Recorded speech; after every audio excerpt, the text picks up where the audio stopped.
Dance or anything? Play some music, but nothing.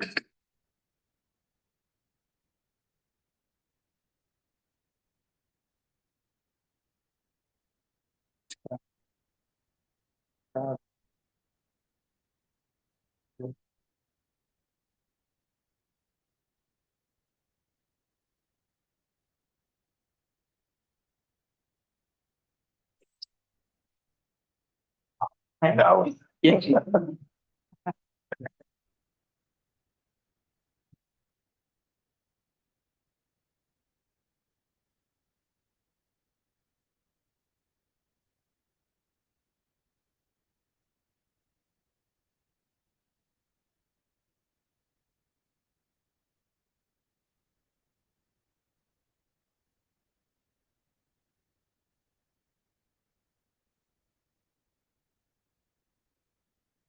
Good evening.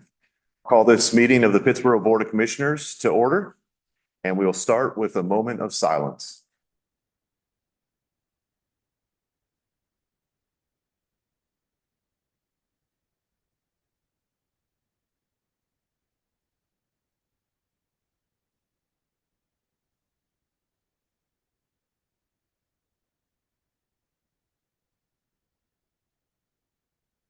Thank you. Commissioner Farrell, will you please lead us in the Pledge of Allegiance? Sir, would everyone rise for the pledge?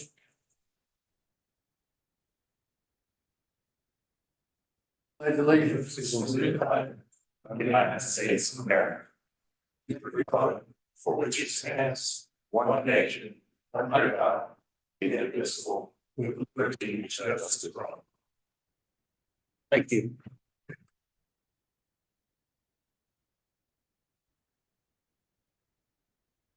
Next is the adoption of the agenda. Is there any changes to the regular agenda or the consent agenda?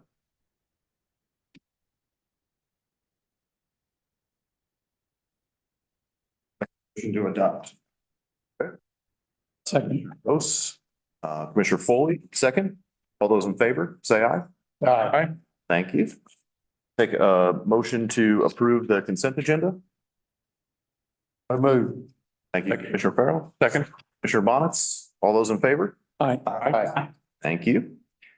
We have no information items this evening, which brings us to our ceremonial items, which tonight is swearing in of 4 police officers.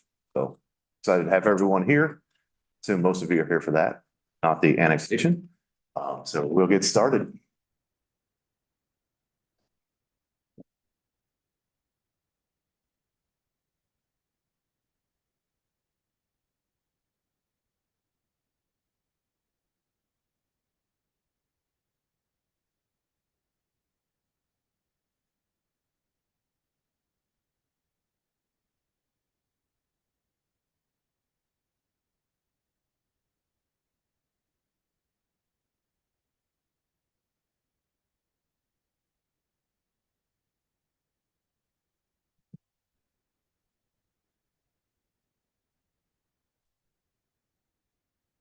Samuel Christian Barrow. I, Samuel Christian Barrow, Do solemnly and sincerely swear that I will support the Constitution of the United States, do solemnly swear that I will support the Constitution of the United States, that I will be faithful and bear true allegiance to the state of North Carolina, I will be faithful and show true allegiance, bear true allegiance, bear true allegiance to the state and to the constitutional powers and to the constitutional powers and authorities which are and the authorities which are or may be established or may be established for the government thereof, for the government thereof, and that I will endeavor to support, and that I will endeavor to support, maintain, and defend the Constitution maintain, and defend the Constitution of the said state, of the said state, and not inconsistent with the Constitution of the United States. and not inconsistent with the Constitution of the United States.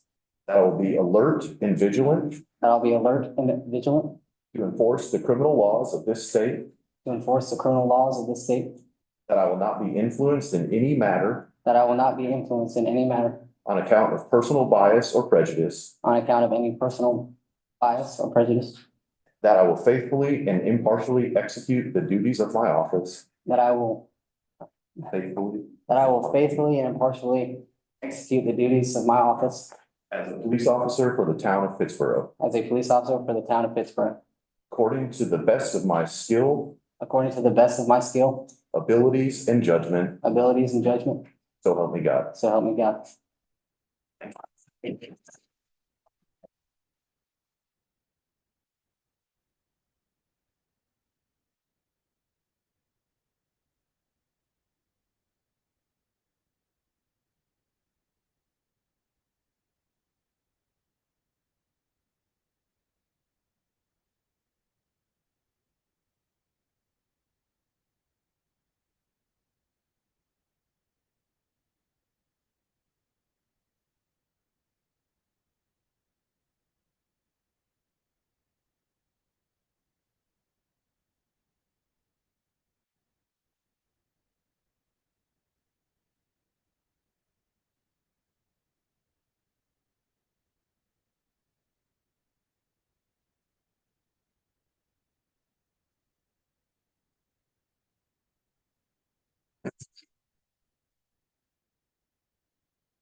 We'll go shorter.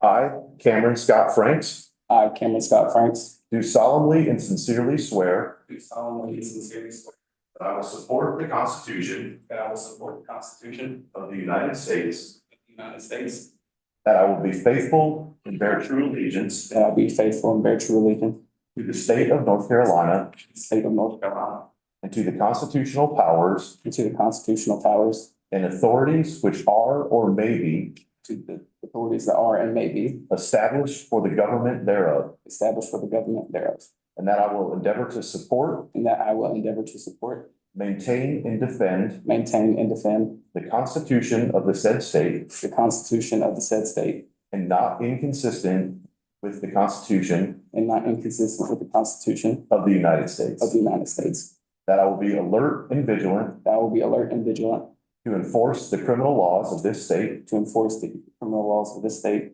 that I will not be influenced in any matter that I would not be influenced in any matter on account of personal bias or prejudice, on account of personal bias and prejudice, that I will faithfully and impartially execute that I will faithfully and impartially execute the duties of my office the duties of my office as a police officer for the town of Pittsburgh, as a police officer for the town of Pittsburgh, according to the best of my skill, according to the best of my skill, abilities, and judgment, abilities, and judgment. so help me God. So help me God.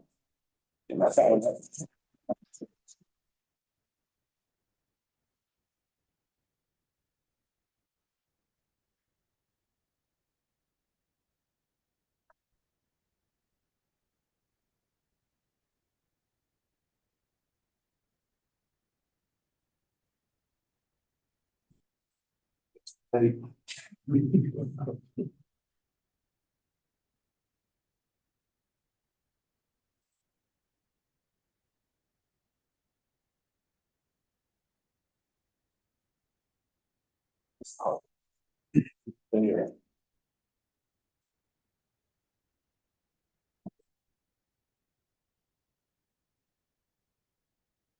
It's too big.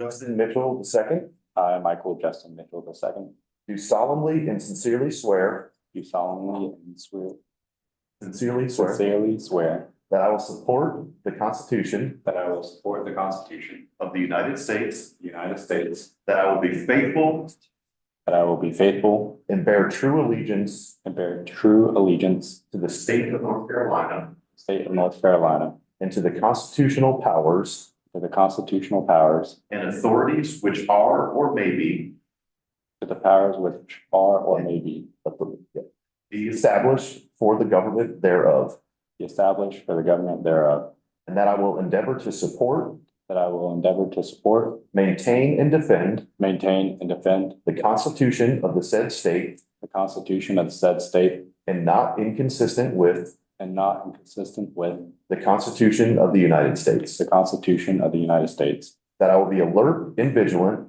that I will be alert and vigilant to enforce the criminal laws of this state, to enforce the criminal laws of this state, that I will not be influenced that I will not be influenced in any matter in any matter on account of personal bias or prejudice, of personal bias or prejudice, that I will faithfully and impartially execute the duties that I will faithfully and impartially execute the duties of my office as a police officer for the town of Pittsburgh, of my office as an officer for the town of Pittsburgh, according to the best of my skill, according to the best of my skill, abilities, and judgment. abilities, and judgment. So help me God. So help me God.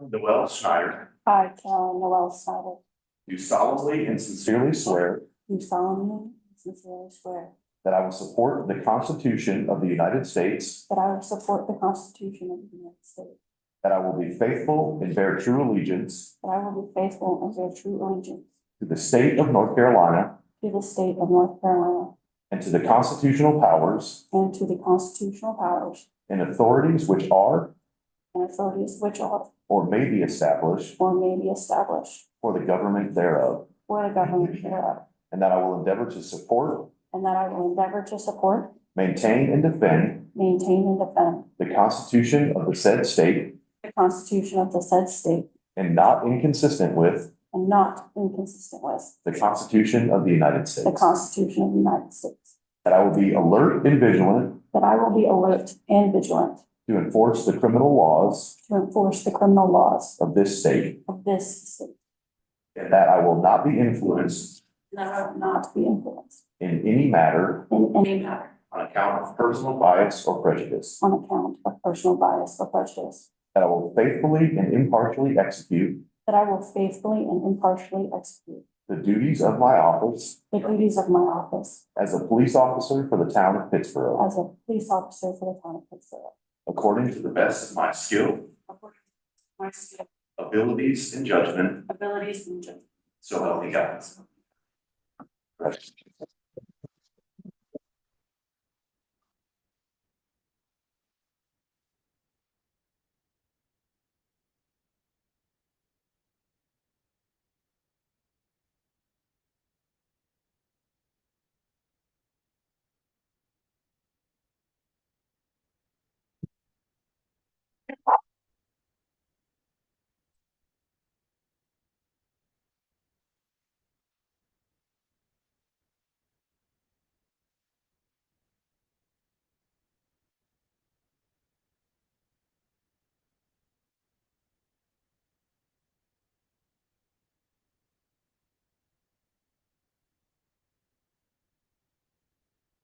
I'd just like to congratulate all of our new officers and welcome you to the town of Pittsburgh.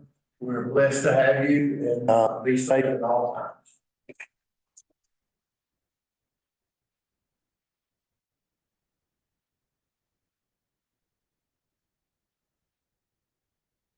Yeah, just thanks again. We're really excited to see the first results of our Connect program. Excited to have here in town. Thank you. Thank you. All right, up next is Citizens Matters, and we'll start with the manager's.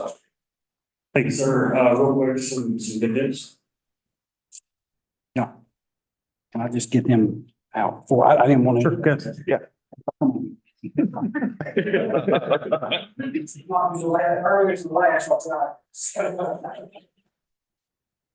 Shorty said it's time to put him to work. Yeah, exactly. I gotta get on patrol.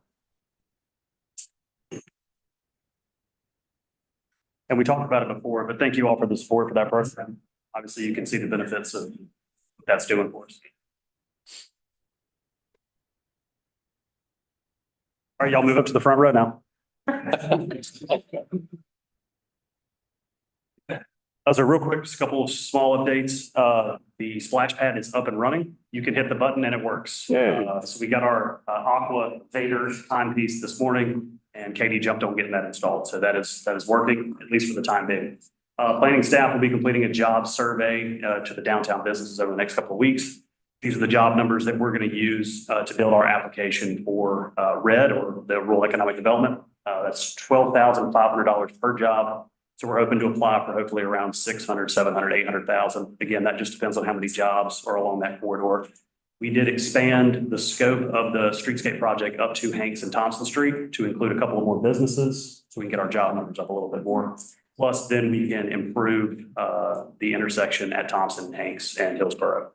Lastly, we had 2 new persons start today. Linda Burley, evidence technician and administrative assistant for the police department. So thank you all for that position. And then Patrick Ross, who is the facilities maintenance technician, Parks and Rec. He's going to take over cleaning of bathrooms and help with facilities maintenance. That's all I have. Thank you.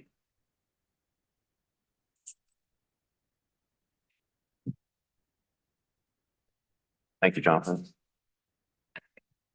Mayor and commissioner updates. I will start. I did on June 15th, did a Black History bus tour around Pittsburgh, where it was put on by Community Remembrance Coalitions. That was really interesting to see that. And I think that'll be coming back again. And it was video and audio recorded as well. So I'm sure that'll be put out. That same day was also the Black Arts Festival at the fairgrounds, which had a really good turnout, even in spite of the heat that day. So that's great. On June 28th, I went and spoke to the NC State Rural Works interns. So those are engineering interns from NC State that have worked. There was, I think, 11 or 12 that worked in Chatham County in different engineering positions. And then we're doing tours around. So it was good to talk to them. For Central Pines Regional Planning Organization, there was no meeting in June, but the next prioritization for DOT projects has been released for public comment. So that is out there. And then had a EDC meeting as well. And the next EDC meeting is July 17th, and I'll be attending.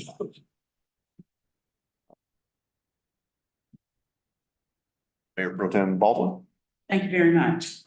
I attended the Central Pines Regional Council Executive Committee meeting on June 26, 2024.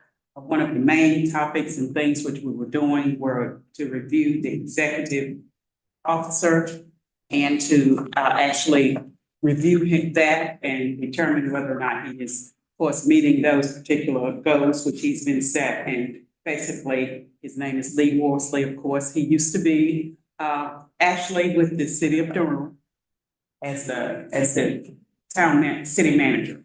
But anyway, we did his review and it came out quite well.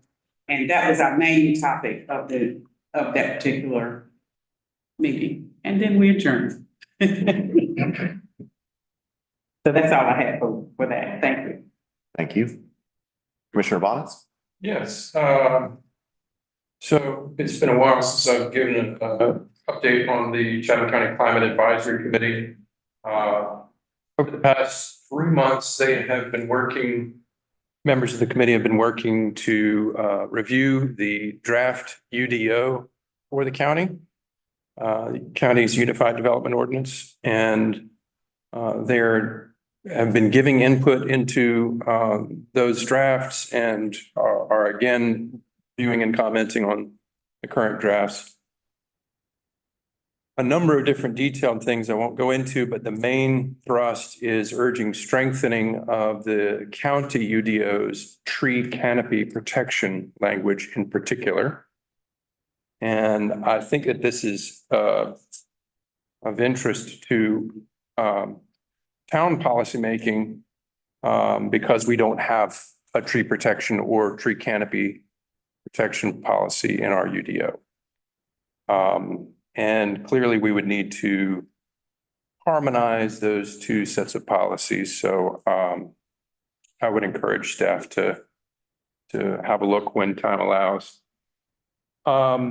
Second, several members of the Climate Advisory Committee expressed concern about the pending proposed rezoning of the Alston Chapel development here in town limits of Pittsburgh. Of course, this project has not yet reached the attention of this board formally. And so I did my best to share limited insights in light of the fact that this matter has not yet reached the board, but just based on some informal conversations that I've had and my perceptions there. County staff member Kevin Lindley, who is the county's sustainability coordinator, basically, he's an engineer. He is working to receive IRA tax credits, the elective pay or direct payments from the Inflation Reduction Act, direct from the Treasury, between $60,000 and $80,000 for projects completed in 2023. And Jonathan Franklin, we've spoken about this on a few occasions, and so town staff may want to reach out to Kevin Lindley to see if there's some lessons learned there in his process. And that wraps up my formal report. Thank you. Thank you. Commissioner Farrell? Just the rain and the weather postponed the 4th of July celebration, as everybody knows. I haven't heard, recently know if they rescheduling it or. They're working on it. Okay. That's pretty much all I've had. They're meeting on every quarter, so their meetings are on a few and then 20. That's all I have.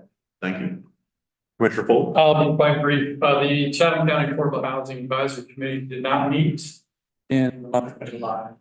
So I'll defer commenting on that. And I have nothing further. Thank you. Commissioner Vose? I am less brief. On Saturday, the 8th, I also went to the Black History Bus Tour put on by the Community Remembrance Coalition, and I learned a lot. That was, I feel like, a really well-attended event, and people should go again the next time it's available.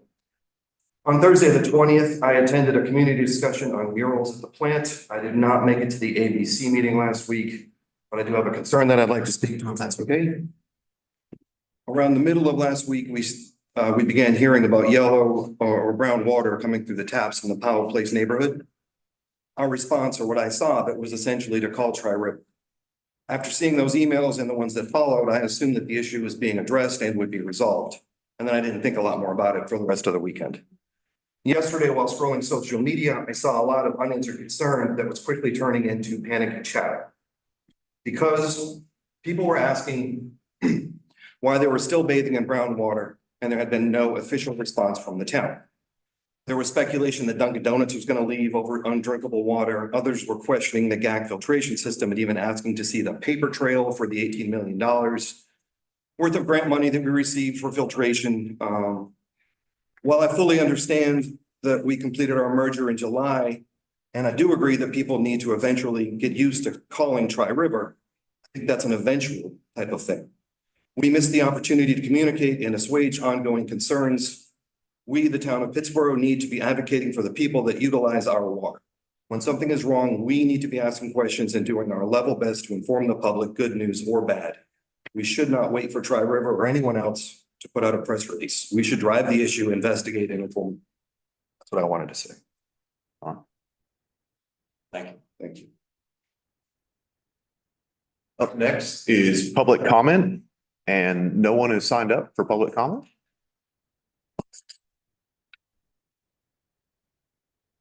Oh, and then up next is public hearings. The first public hearing is a continuation of CTA 2024-02, the Scenic Corridor Overlay. I'll take a motion to reopen the public hearing. Thank you, Mayor Pro Tem Baldwin. Second, Commissioner Vose. All those in favor? Aye. Thank you.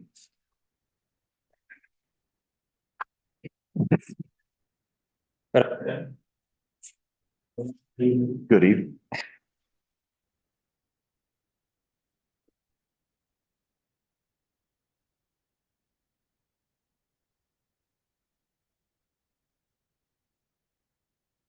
All right. So last week, we went through what is the proposed scenic overlay district. Effectively, a scenic overlay district ideally looks at trying to future plan Pittsburgh for the next 15, 20 years.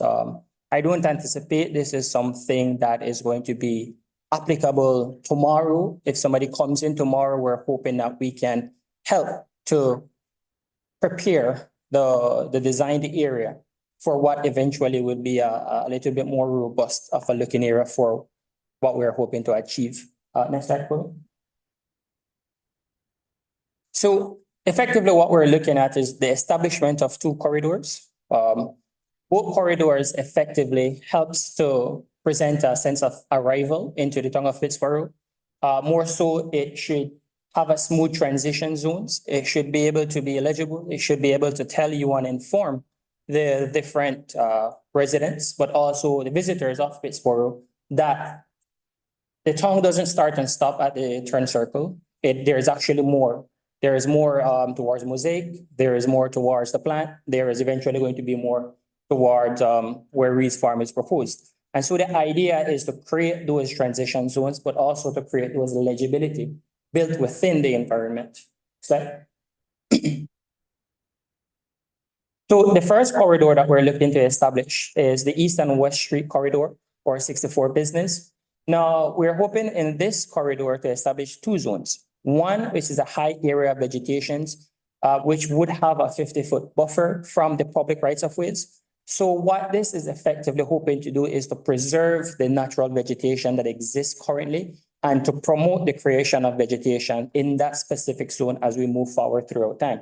Going back to what Commissioner Bonitz was talking about, that helps to promote tree canopy preservation, to look at how do we protect the existing ecosystem and not try to create new ecosystems all the time.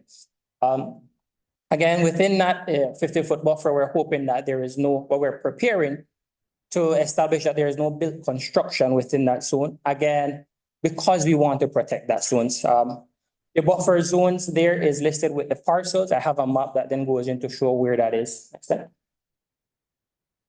The other zone that we're trying to create is an intermediate area of vegetation. The intermediate area of vegetation, again, going towards that transition zone.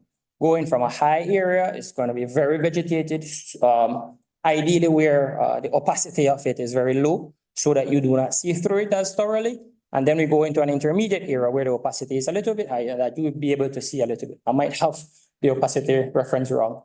But that reference a 30-foot buffer, and we're trying to not have built construction within that zones, but we're also encouraging or requiring that there is an increase in the required landscape vegetation. Again, a lot of those areas may not have the necessary vegetation to meet this as is right now. And so in order for us to build that zone, we have to add vegetation there. But the idea is to go from very high vegetative zones to an intermediate vegetative zone. So something that then says, hey, welcome to Pittsburgh, and this is kind of what we have. And this goes in line with looking at the proposal for the linear park that we have and looking for other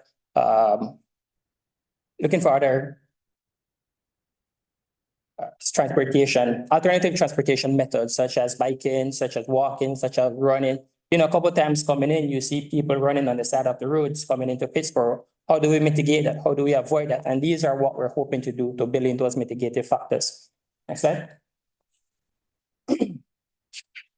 This is the buffer zone that we're, not the buffer zone, this is the parcel zones that we have. Again, in the packets, they have the parcels. The parcels, for instance, if I live at the beginning of the zone, and Teresa lives at the end of the zone, parcel 1, 2, 3 would be my parcel, and parcel 2, 3, 4 would be Teresa's. And then the parcels that fits within that are those that are governed by that zones.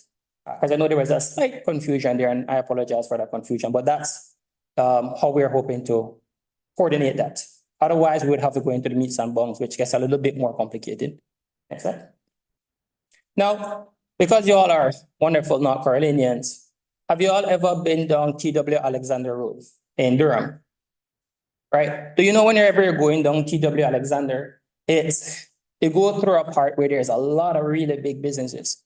But if you know no better, you would think it's just a forested area, because this is exactly what they did. And this is exactly what we're hoping to achieve. Where at the beginning of these sites, these development sites, these parcels, what we're hoping to achieve is just to have the signs have an increase in vegetation and allow for us to be able to build walkways and multi-use paths along the parcels that intersect the rights of ways. That would then create an area that has proper vegetation and then has that gradient that goes from a high to intermediate to a low vegetative zones. Again, that's effectively what we're trying to achieve here. And this just gives you a little bit more images of what is there behind the vegetation there. The pine trees is a multi-use path, and it continues all along that way. I have a couple more images that goes in. Again, this is just another example of how we're hoping to be able to allow you to still have your signs and have a reduction in the amount of lighting, which does help towards our goal of dark skies that we're hoping to achieve. But it also helps us to be a little bit more climate sensitive within these areas. The fun one. So what we have, or what we also did, is to create a second corridor. This second corridor is called the Hillsborough Street Corridor, which has two zones. It has a modern transition zone and it has a historic transition zone. Within the modern transition zone, we have a 150-foot buffer zone where the following are not permittable. You have driveways, drive-through, car washes, fast food restaurants, and we're looking at bigger chains, fast food restaurants, the ones that scream welcome to Everytown, North Carolina, that we're not trying to be. Gas stations, car dealerships, all the things that doesn't necessarily make your tongue a little bit more agreeable, amenable, that you're proud to say, hey, I really like that place, this is where I'm from, and this is what I want us to be able to build towards. However, because 150 foot is a bit egregious, what we said was within that 150 foot, there is a 50-foot buffer that you are not allowed to build a building. So it's not the 150 foot that you cannot build in. You cannot build the following, drive through all of those from A to I within that 150 foot, but within the 100 minus the 50, you're able to build other structures. We're allowing for a 50% allowable parking that is permittable within the UDO, a 75% increase in overall vegetations as well. Sorry, go ahead. And I have the maps attached to all of these too. For the historic transition zone, we are looking at a 200-foot buffer zones, and the following are not allowed within that 200-foot buffer zones. One, drive-through, food trucks, gas stations, those sorts of usage. But we are saying there is a 30-foot buffer that is within that 200-foot that you're absolutely not allowed to be building anything in. The reason again is because we want to have a gradient, we want to have a transition. If you're ever driving from Mosaic down towards a turn circle, you come in and there is like a really nice, really brand new city or a portion of a city or a town, but then you go into a very suburban, very rural kind of look, and then it goes into like this nice old historic place. But how do you know as a tourist or as a traveler that that is what it's leading to? If you're walking, you tend to want to stop at the French Connection because you don't know better that there is more there. So what we're trying to build is for the next couple of years to build in that transition, building that legibility within the built environment. I'll go over these quickly because I did do some 3D renderings of it to show a little bit of what it looks like as a request from Commissioner Baldwin. But within that 30 foot, you're not allowed to build, but outside of that 30 foot, you are allowed to build different structures, thus not what are not permitted from A to H. There is a 75% increase in required landscaping. So if you had 100 trees, you would now need to have 175. And the applicability is within, as is listed in D. Makes sense? So that just goes to show a little bit of what exists. What exists there at the bottom right-hand corner. Sorry, what exists there at the bottom right-hand corner is what exists in front of Mosaic. What exists in front of Mosaic is what we're hoping to continue to build, not necessarily in the same taste and style, but the overall concept of it, where you have that protective barrier from the traffic, for the pedestrians and for the bicyclists. It's a secured zone, but it's also very well vegetated. And as time progresses, it should become a lot more vegetated. And it should help with making it a bit more agreeable when it's a hot summer day and you want to just walk on under a shaded area. Next slide. So these are just, let me, can I share? Give me 1 minute, please. Let me share my screen and we see some fun stuff. Have any questions so far? I think that's everyone. Please ask. Thank you. In reference to the buffer, and you said that there would be a little, some parking allowed in that buffer. Yes, ma'am. So are you talking about something like scooters or when you say parking? No, Like the intent- bicycles or what? No, the intent of it is to not completely take away someone's land. It's to still allow you to be able to build within your land. And so within that 50-foot buffer, we are allowing you to have some of parking, for instance, car parking. If you have a small food store or a small unique boutique store, you would be able to still have some parking within that zone because we are still trying to be agreeable people. And in the legislation itself, or the UDO amendment would have to have that sort of agreeability. Right, thank you. So as an example, the lot that is on the west side by Old Cemetery Rock Road, whatever that name is. Old Rock Springs. Old Rock Springs Road, Cemetery Road. That's next to O'Reilly's automobile parts store. That's a smaller lot. So how would you accommodate for your would that be 50-foot or 150-foot? So the way how the UDO is written currently, or how we're proposing it to be written, there is not that protective for smaller lots, right? But we're not saying that they cannot build on their smaller lot. We're just saying that the land, the lot itself, let's say it's 100-foot, they still would be able to have a building within that 50-foot and still be able to put parking within that first initial 50-foot buffer. So their lots will still be allowable within that area. But let me go through this and Step back further. yes, just a little bit setback further, because the intent is for us to be able to put in, or for the developers to put in that different type of walkways and multi-use path and increased vegetation so that it is a more unique looking area. What I have, sorry, that Parcel's 270 feet deep. Okay, 270. And it's already in process, so it wouldn't be. I think they cleared it. Yeah, they did. But that's, you know, there at the moment. But that parcel is 270 foot deep, You just knocked it all down. so what we have here on the screen, can everyone see the screen? Mhm. What we have here on the screen is Hillsborough Street. This is the, Jonathan, can you help me? What's this? Alpha, yes. Center. So I utilize this property, and as you can see, the 200-foot buffer, this is the historic buffer, only goes in up to about here.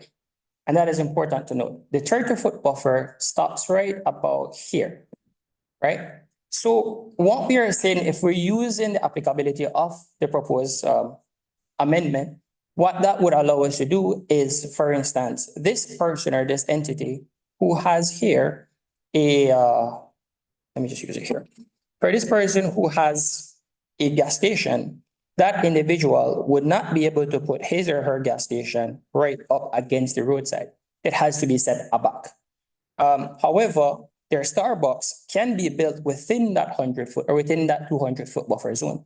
Because that is not, that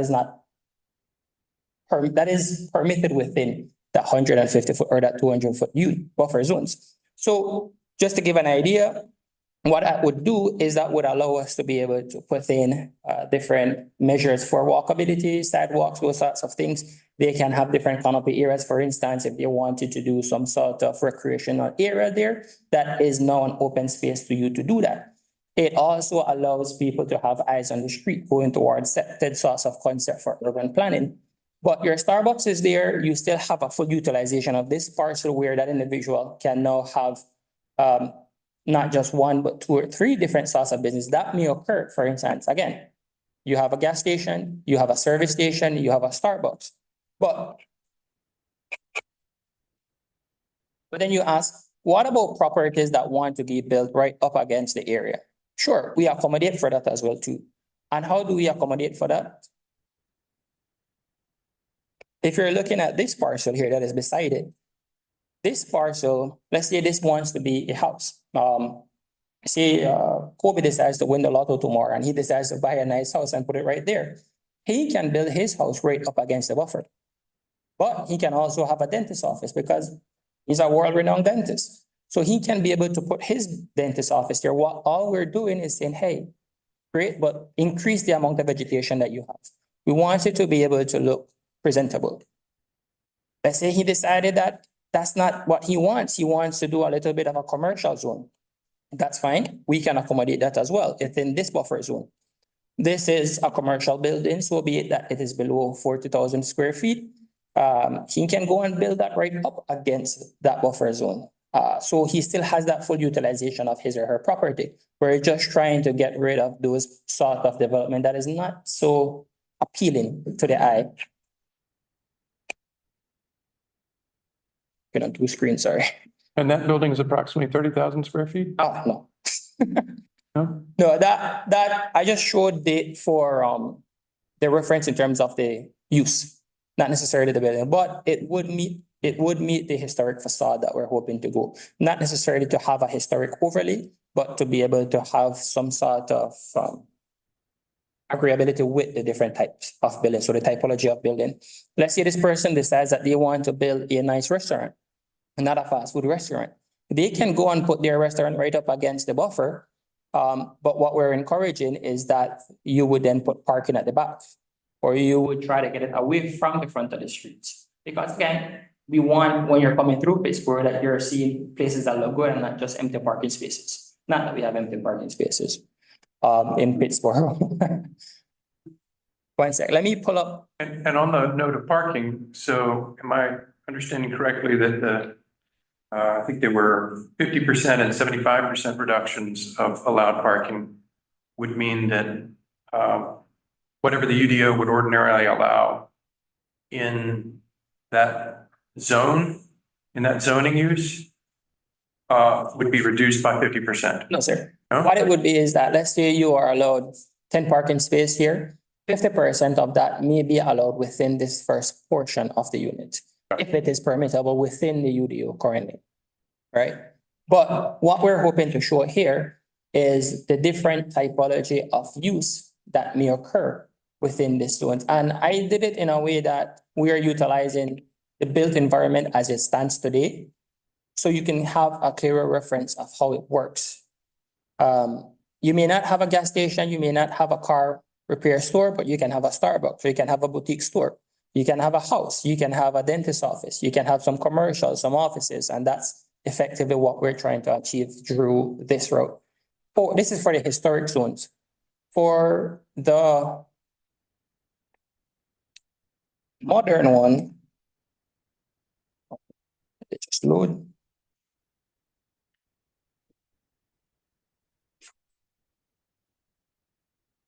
Stop share again.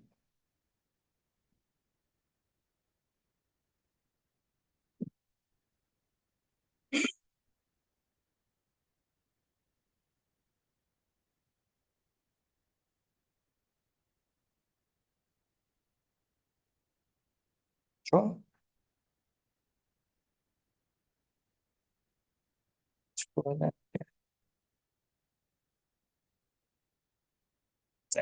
If you have questions, please feel free to ask at this moment.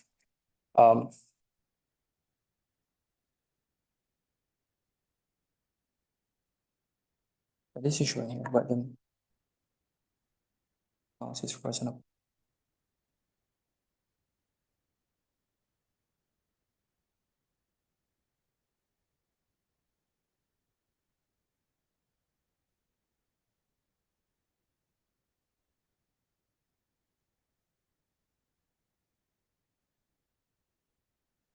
Yay.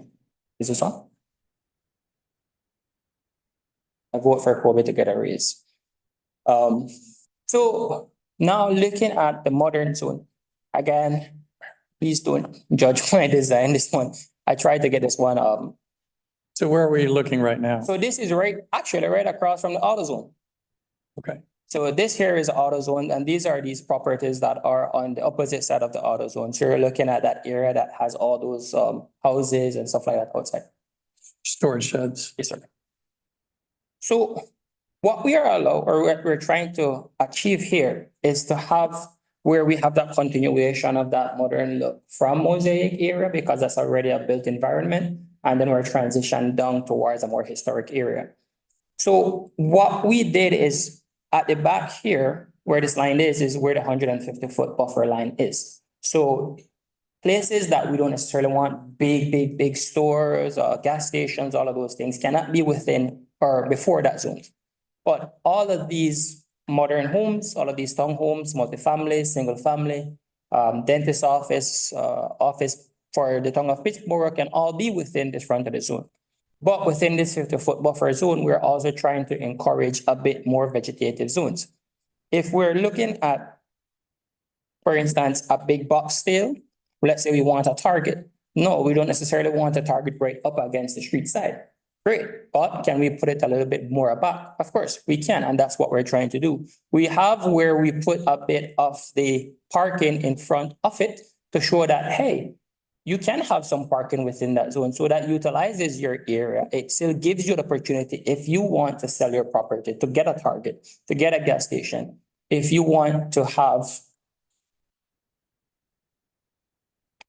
let's say if you wanted to have a car wash, great, you can have a car wash. It just has to be behind the 150-foot. But it integrates within the area, and it still has to meet some sort of modern design, because the intent is to have that continuation of the design that you have there. What we're also hoping to do, and I don't think this properly captures, or this proposed amendment properly captures it, is that there should be more of a shared driveway sort of situation where we reduce the amount of access points on these very busy intersections. Because what you want to do, you don't just want to not have a car turning left every so often, but you also want to ensure that when somebody's walking across the street, they are safe. Because the less amount of impact points they have, the better safe they are. You'd be able to create really nice vegetative zones. You'd be able to have nice walkways, nice trees, and make it where that, it works. And all of this, we're hopeful, and again, hopeful that this amendment begins to set the stage for us to be able to achieve these sorts of things within the town of Pittsburgh. I don't think it's a one-shot fits everything sort of situation, and I do believe that we may need to come back and strengthen the legislation at some point. But this is where we start, hopefully, and this is where we can have that sort of motivation, if I may say it. Questions? Sorry. Comments, concerns? Historic, touch on that or not? The historic set? That's what I did the first one. Okay. Yeah. So you got modern. Yeah, so it kind of changed the different typology too of the buildings, where, for instance, if you saw how the Starbucks and how the gas station and all those look, they had more of a brick facade. They had more of that historic look. Whereas here, I think maybe Paul might go and move into this nice fancy building that is a bit more above my pay grade, right? But that's kind of what we want to have within the area, where you have that legibility, but also that agreeability of typology of homes. So you're looking at this for east and west. Yes. Business 64, and then Hillsborough Street to the circle. What about south of there? Like I said, I do believe that we will need to come in and strengthen the UDO a bit more. What we were hoping to do was to capture these zones where the impetus for development is high. Whereas for the other areas that the impetus for development is not as high, we saw that we still have some opportunity to do a little bit more research, a little bit more design in terms of the legislation, how we want it to look. But very good point. I do think there's also other areas within Pittsburgh that may need something similar to this. But this is, A beginning. yes. Can you go back to the east-west corner map? I can try. Two.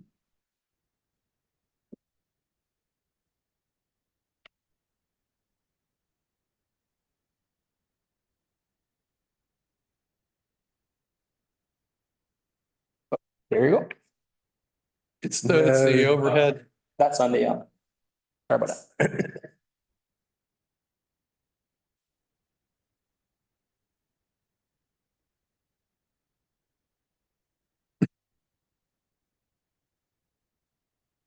There you go. In this map here, which is the overlay, scenic overlay district, the green or the yellow? Well, so remember, for both of the scenic overlay, so we're having two scenic overlays. Vegetative overlay and let's see, a solid bank overlay. The vegetative overlay covers 64 business east and west.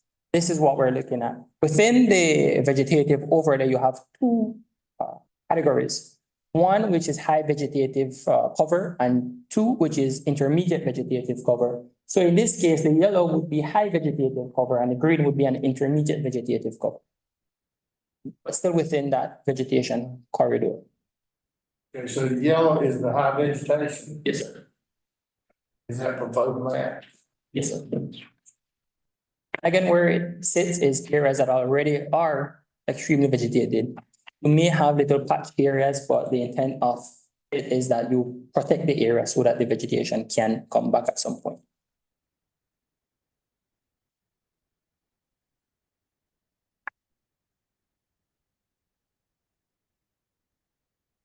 You have one more question. Go ahead, Jay. I'm sorry. I know that we spoke of this several months ago, and it's kind of a little overwhelming because I didn't realize it was gonna be all this and involved. But I took it on that we were gonna do a small vegetation strip down one side of 64 on the let's see, north side, where all this business is, and there's no sidewalks or anything like this. On East Street by the post office. I think what we're talking about there is, a linear park that was proposed back then. Where this doesn't countenance the linear park, this is something that protects the vegetation, but it allows for the passage of the linear park to happen. Okay, gotcha. But this also will not reach all the way there. So this stops for the high area, the low area vegetations, stops well before, I think, Chatham Parkway. Because again, you go into houses and lots that are completely built out and completely devoid of trees or mature trees. So to put that burden on developers or on that homeowner to say, hey, you need to plant back 100 mature trees is too onerous on them. And so we're trying to be reasonable and not draconian in the approach. So this would do away with we will not have linear park. The linear park, if is the possible, would happen after or before this. So we're on the top corner on the left, that would happen at the farther left of that, and that stops a little bit before Chatham Parkway. If I may clarify. So the linear park is Pittsburgh, town of Pittsburgh, and Denver. And yes, and the high density and low density, intermediate, yes, intermediate density is a zoning requirement, yes, correct? So if a business comes in and they want to build something commercial, they have to follow the rules that we have described, 150-foot buffers along these two roads. in these areas, it's only 50 and 30 foot. 50. Okay, Yes, but yes, they would. And a very good example of what it was, couple of months ago, we looked at storage, where we were trying to negotiate having increased vegetation, but we're trying to do it through a conditional rezoning. With this, we don't have to have that we don't have to have that negotiation. This protects the vegetation. already there. Yep, Yes. okay. The linear park on East Street will be a separate project. And we're hoping to do that over time, year over year, with partnerships from the private sector. Oh, okay. Commissioner Baldwin, you had a question? I do. And that's in reference to the homes which are already on Hills Bar. Of course, they're not, a lot of them don't have that property. So explain to me about that. So we can, according to statutes, we can't regulate single family. Right? So they are protected for several reasons. One, they're grandfathered in. They don't have to comply with anything that is proposed because it is already an existing structure, unless they decide to go in and change their zones, for instance. If I lived in one of those homes that you're referencing, I don't have to do that for as long as I live. I don't have to comply with this for as long as my children live. So be it that that structure remains there. So be it that I put in back a single family on that property. Let's say I passed away and in my will I said, do not sell it, but my kids decide to sell nonetheless. They go, they sell my property, they get a commercial. No, that is where this becomes applicable. It then allows for us to protect what we want the image of Pittsburgh to look at, not to impede their development practices, but ensure that it is in alignment with our goals and plans and objectives of Pittsburgh. So if that answers your question. Yes. Thank you. Yes, ma'am. Out of the 15501 North DOT affect this right here. They have everybody guidelines.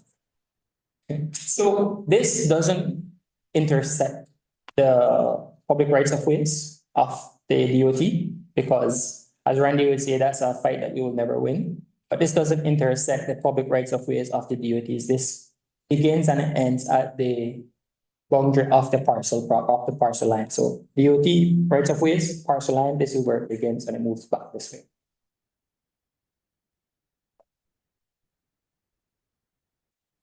But I do, sorry, and just to add, I do believe that the better we prepare ourselves for what it is that we want and the better we know what we want, I think the more we have ammunition to say to DOT when they are prepared to do this, hey, this is our ultimate end goal for this zone. This is how we want it to look. And because this is how we want it to look, you hopefully have to follow that requirement, but we'll send Randy to argue with them. Eric, thank you. In that instance, it would strengthen the discussions that we had with DOT a couple of years ago when they wanted a 16-foot center lane for turning. And to save money, minimize environmental impact, many other reasons, doesn't make sense to have 16-foot center lane unless you're going to have very large commercial that needs tractor trailers coming in and out. And so since this is going to reiterate the value of that area as a neighborhood, as a residential area, or modest commercial developments, I'll describe it, then it would have reinforced that argument with DOT, wouldn't have. Yes, I also do think that it strengthens our outlook to meet different international standards as it relates to sustainable development, as it relates to the different UN sustainable development goals. How do we improve walkability? How do we improve that fair access? How do we mitigate climate change? And these are the sorts of things that we do because you're looking at alternative modes of transportation, which are also, you know, I'm new to the US for the most part, and it's hot where I'm from, but man, it's just a lot hotter here because of all the concrete, you know. So how do we help to make it a space that you and your family can walk in the evening on a summer day and it's comfortable? That's increasing vegetations. And this is how we are hoping to do that, but creating a safe, pretty, usable and fair space for not just the user, but also for the developers, because it has to be always. Yeah. So in the HAV, which is the High area vegetation. high area vegetation. There was a stipulation for full cutoff lighting fixtures, door lighting. Are we able to also stipulate for motion activated and full cutoff? If that is a request by the commissioners, I think that's something that can be added. I would caution to say, also look at the practicality and the feasibility of it when you look at the development. To say, hey, you want a darker area, yes, but you don't want a too dark area because you attract criminality. So I would say if that is the wish of the commissioners, sure, but consider that the more dark it is, or the darker it is, then the more likely it is to put pedestrians at risk as well. Well, I think that's why it should be motion activated. Yes. And then another question, I didn't have any concerns about the list of excluded uses except for food trucks. And this is a temporary concern. I think we all hope and expect that we're going to get our capacity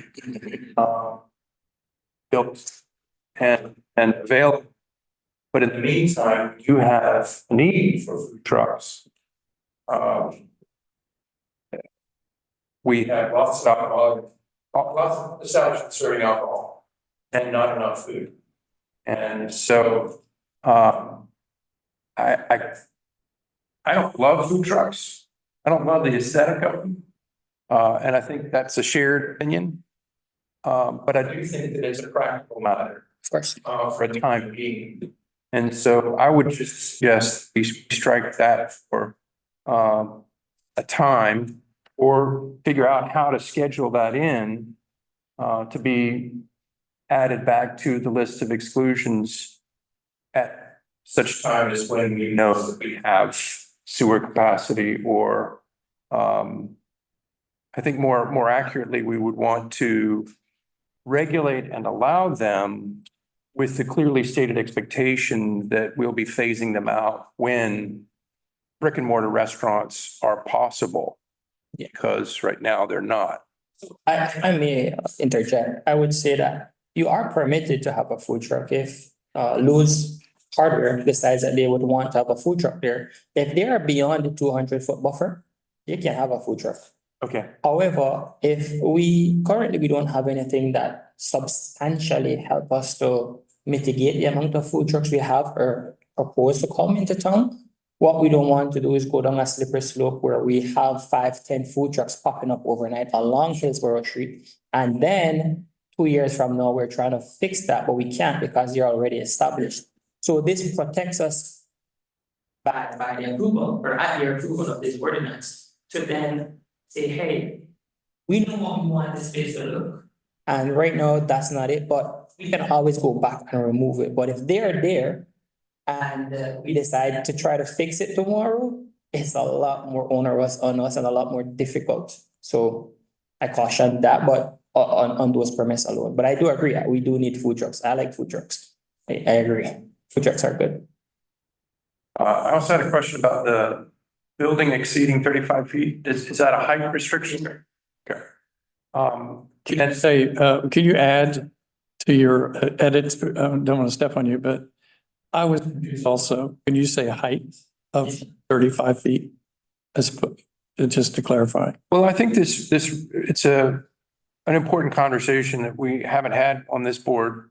I think, and perhaps Commissioner Vose and Foley in your tenure, when we were first evaluating the UDO, we were talking about building heights. And before that as well, the downtown overlay. And this is something I feel reluctant about because when I think of the way we need to build, make it comfortable to walk to places and destinations and have residences in proximity to the services that we all enjoy. I think we need to build up rather than out.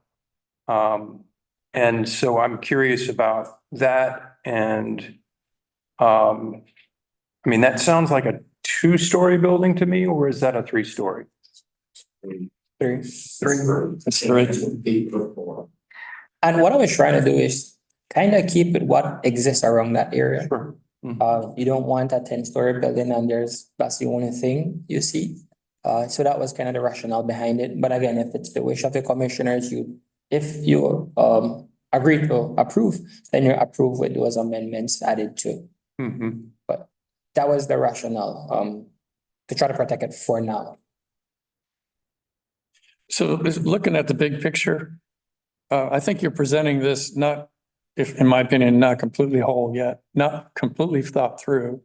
But we need something in place so that if a developer comes in tomorrow and puts a McDonald's right on, and I like McDonald's, so I shouldn't use that. Puts it right on Hillsborough Street. There's no restrictions right now. Is that the reason why we're doing this?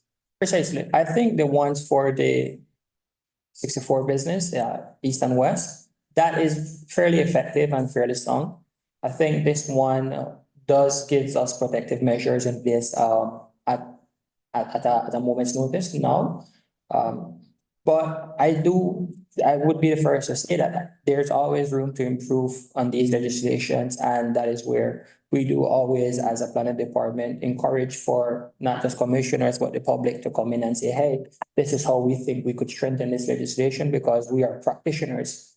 But we are always willing to take recommendation on how to improve these. So with the stipulation, you can amend what we have today. Yes. Including height, including, whatever changes we might see necessary. I think you can always end it, but I actually like 35. Yes, I like that. And I still do want to commend you on providing more information, which that was great, in terms of the illustrations and all that. And I like that, really like that. So I do like what you have proposed here. I like it quite a bit, and you have explained it thoroughly, because that's what I had requested that you do, and I do appreciate that. Thank you. I agree. I think the renderings are very helpful. Use technology to explain, and I think not just explain it to us as public, but also make sure that what we have there works in realistic scenarios. So I think it's really good. No one from the public was signed up to speak at the public hearing, so I'll take a motion to close the public. I still have some more questions. We can still discuss. Okay, This is just a public. sure, yeah, all right. So moved. All right, Commissioner Bonitz. Second. Second, Commissioner Farrell. All those in favor? Aye. All right. So, I was having a hard time understanding the exemption for single-family detached dwellings. And it's actually, the wording is exemption for single-family detached dwellings or two-family dwellings on their own lots. I get the feeling, and I think I recall, that two-family is an existing limitation on a UDO separate from this. Is that right? Sorry, I'm not sure. Granted, you put me out. I think duplexes are a limit elsewhere. This is a different topic. Is this the scenic overlook we're discussing right now? Yes. Scenic overlay. Still on the scenic overlay. Is that in here? Did I miss it? Just the exceptions.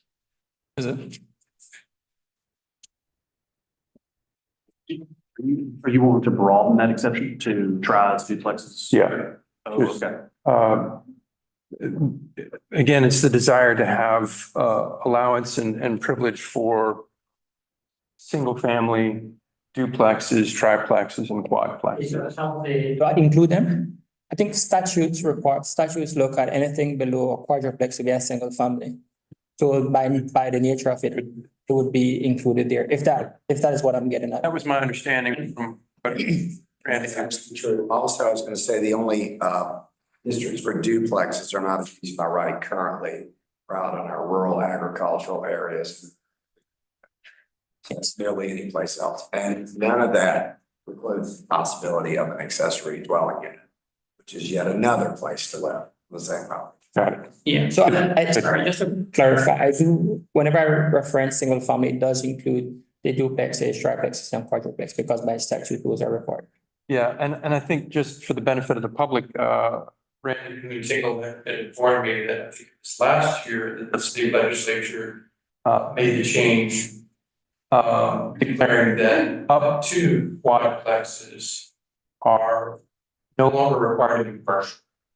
And because they're no longer required to be commercial, a lot of other things are allowed. For example, building structures without sprinkler systems, which you can debate, but it does lower the cost, and we are concerned about affordable housing. So anything over a quadplex would be 5 units or more would be commercial. Is that right? Multifamily, yes. Okay, all right, thank you. Appreciate that. The other thing is if someone were to, let's say, acquire 100 acres along Hillsborough Street, they could always for conditional zoning. And then what was in their conditions would apply rather than this. So. Okay. All right. Any further discussion?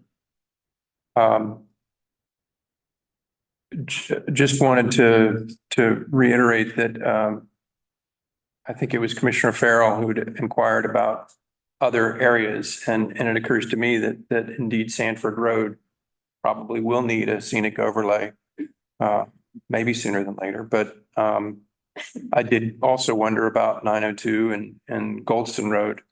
But I just am very appreciative of this effort. I think it's a very good start. There's obviously a lot of significant work and thought and reflection that's been put into this. Existing conditions considered, and I think the general thrust and desire of this board is well reflected here too. So I like it a lot. So you need a motion? Motion to approve text amendment for the CTA 2024-02, the Unified Development Ordinance, and adopt the Town of Pittsburgh Planning Board land use plan consistent with state. Thank you, Mayor Pro Tem. As a second? Second. Second, Commissioner Vose. All those in favor? Aye. Aye. Enthusiastically. Thank you. Thank you. Good work, Eric. Up next is a continuation of ZTA 2024-03 affordable housing. I'll take a motion to reopen the public hearing. Commissioner Vose, and second by Commissioner Foley. All those in favor? Aye. Thank you. Teresa. Mayor, N.C.G.S.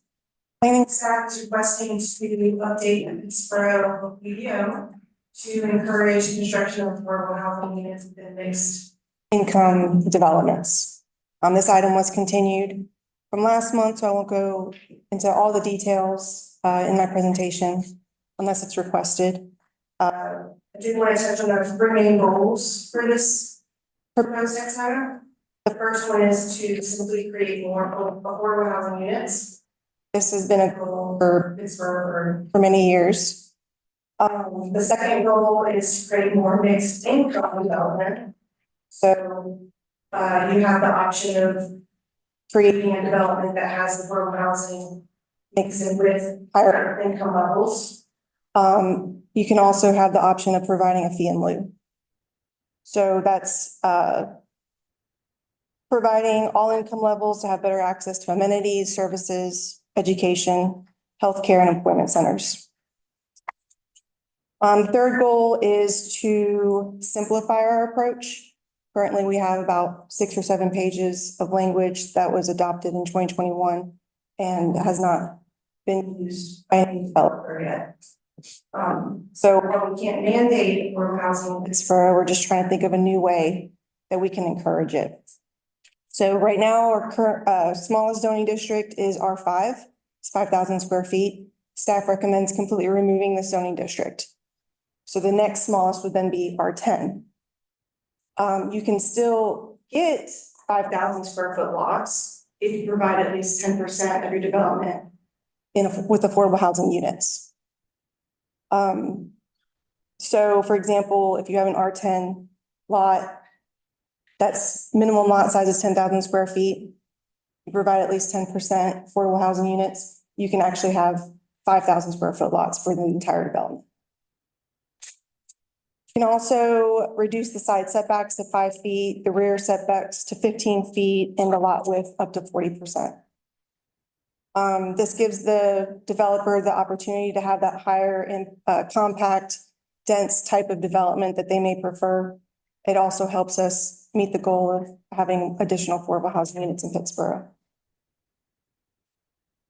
We recommend aesthetically that the affordable housing unit looks similar to the market rate housing. We have been looking at lots of other ideas, and this is just the first step. So we'll bring back more approaches as needed. We've also been in contact with the Community Home Trust in Orange County. So we might bring back some additional recommendations as we have additional conversations with them. So there are 3 minor changes made from last time. The first is staff recommends having the aggregate total meet 70% AMI versus 60%. A couple of the professionals we spoke to recommended that it can be especially difficult to have 60% AMI. So we changed that language. Again, this can be updated as needed. So if we need to tweak that, that's something we can do. We also added triplex and quadplex to the affordable housing definition. We already had single family detached and duplex, so we just added triplex and quadplex. And lastly, we just clarified that this development would not be tied to the conventional density requirements that's listed in the UDO. So for example, R10 would be limited to 4 dwelling units per acre. And this, you can go beyond that if you have 10% affordable housing units. So overall, providing affordable housing within market rate developments, also providing the fee in lieu option. We think that's a multifaceted approach to addressing affordable housing challenges in Pittsburgh and promoting social equity. It also fosters a sustainable urban development. So after review and discussion, staff recommends to approve the text amendment and the land use plan consistency statement. Thank you, Teresa. No one in the public signed up to speak, so I'll take a motion to close the public hearing. So moved. Commissioner Farrell, second by Commissioner Bonitz. All those in favor? Aye. Any questions? Yeah. I'm excited to see the greater density, and I'm hopeful that the simplification is more attractive to developers of all types of housing. And that we can get some more action for some more affordable housing in the mix. Thank you so much for the effort. I am intrigued when I see lot areas and setbacks shrinking so significantly. But it also makes me think, how far can we go?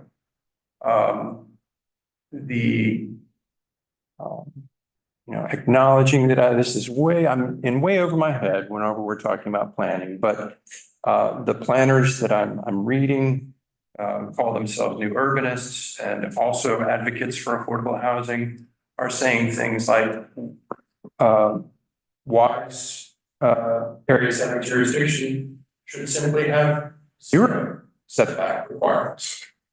And so when we've had conversations about that, Ray, Tingle and I, the very next question that comes up is the issue of impervious surfaces.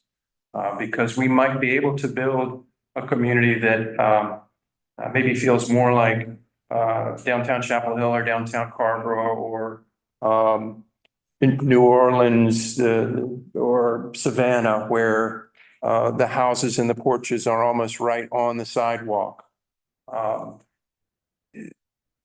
We would then have to count or think about the increase of stormwater running off of those lots. And I don't know that this is the place for that, Teresa, for me to raise this in a policy context, but as a conversation starter, I did want to engage that here with the board. Because it does seem like we're all in agreement, we need to do some really dramatic things to increase affordable housing. I think we're all in agreement that we need more housing of all types. And that density is a very significant part of that mix. But again, if we go really dense, then we're gonna create stormwater in certain areas of the town where previously there was a little bit of lawn to capture that. And so I just want to put that out there. Is that a concern for others? The potential for scouring our creeks, the potential for negative impacts from that additional stormwater going down the culverts faster, going into our creeks more rapidly, greater volumes. Are these concerns? I think they might be. I'm not sure how it relates to this item in the R5 or R10 district. I could speak a little bit towards that as well. So state requires us to limit up to 70% impervious surface for any development. So if it's a subdivision, it'd be 70%. Overall, if it's just a single lot development, 7%. We're in the watershed 4, so you have to treat the first inch of water runoff. We're also in the Jordan Lake watershed. So, town engineers ensures that all the stormwater controls met for both watersheds. But we are a high density community, so it can go up to 70%, but only if you do treat the stormwater. Otherwise, you have to stay below 24% impervious. If you don't That's have. state regulation. Yes, sir. And how is it that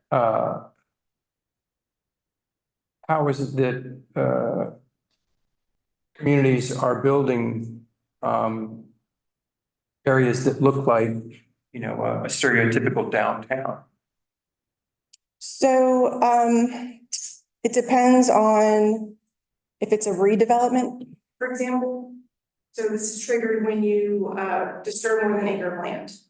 So downtown, most of the lots aren't even an acre in size.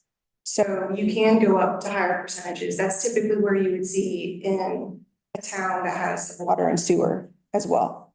So if they're developing like a brand new downtown, like the Village Center kind of feel, they're gonna have to treat the up to that 70, where they can go up to 70%, but they're gonna have to treat that stormwater. If it's existing, like our downtown, it's a little different. But again, we're, in a municipality that also provides water and sewer. It only applies to new development, not existing. Yes, sir. Redevelopment. Okay. Yeah, it gets a little complicated. If it was pre-1994, and that's when the rules became in effect. So we have to look at it a little different. Something was built before 1994. Okay. And so in this lower density area that is discussed with this particular set of text amendments, I think it does present in a way, as I understand it, what the Chatham Park PDD has entitlements to build. But they also have the opportunity to offset that stormwater off the site of the tract in question. And the way they're doing that is effectively becoming their own stormwater utility. If I can be so blunt. Well, yes, so each development has to be able to treat their stormwater. So they have to have ponds or swells. They have to provide engineering drawings that show how they're going to meet that first inch of water runoff. Or per the Jordan Lake rules, they have to meet, I think it's the 10-year, 24-hour storm event. Yes. But it could be done off the site of the tract in question because of the agreements written into the additional element for stormwater policy for the Chatham Park project. And so, I guess what I'm getting at is that I'm envisioning a future where we are building much more densely, perhaps even more densely than this 5 foot setback onto the sides, things like that. And the 5 foot setback, we were thinking more logistically with someone that might have HVAC unit or trash cans that they need to pull around. But there's always the option for conditional rezoning with this. So we're trying to provide an alternative to having to go through the legislative process. So some of these could just be streamlined and approved by staff. Got it. But the developer always has the option to come to the board and ask for any variations to that. Got it. All right. Commissioner Bonds, I think the type of development you're describing might be C2, C4, and those types of districts, or somewhere. And this is an attempt to simplify the code for developers that wish to provide affordable housing. Got it. All right. Also the starting point for discussion. Thank you. Any other discussion?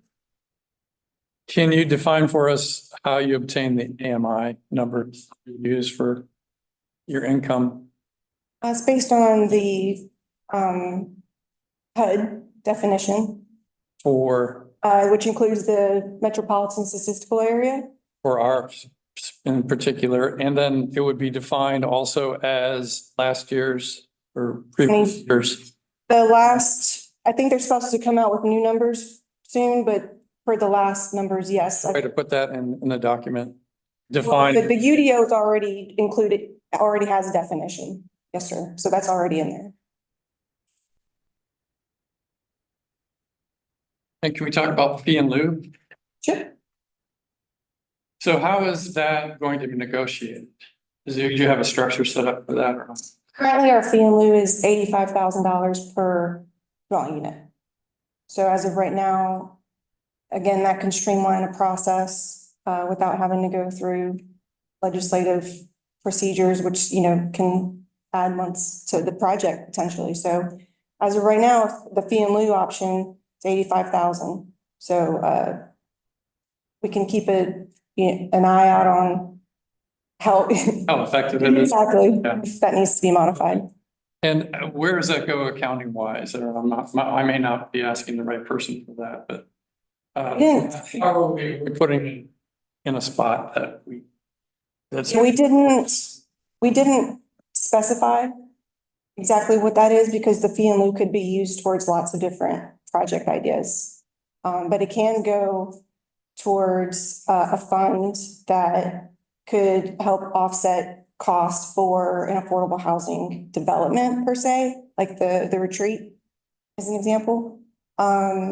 We've talked about potentially using funds to help have a study done particular to Pittsburgh that's going to look at our more specific needs of income-based workforce housing. What should the AMI specifically be for Pittsburgh, since we're in the Durham Chapel Hill? That skews our numbers a little bit as well. Sure, of course. So yeah, there's some flexibility. We left in the language intentionally on that. So a developer would be paying a fee in lieu, but we would not be putting it for affordable housing, but we were not putting it in a pot for affordable housing. Commissioner Foley, it is, so that amount is set in the budget each year, the amount of the fee in lieu.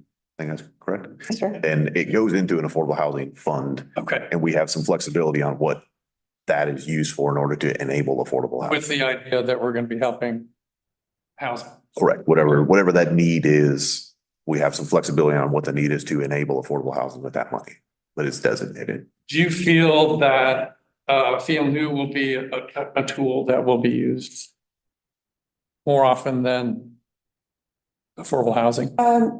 Professionally, I hope not, just because that goes against, I think, the intent of our text amendment, which is to encourage mixed income development and not separating, Sure.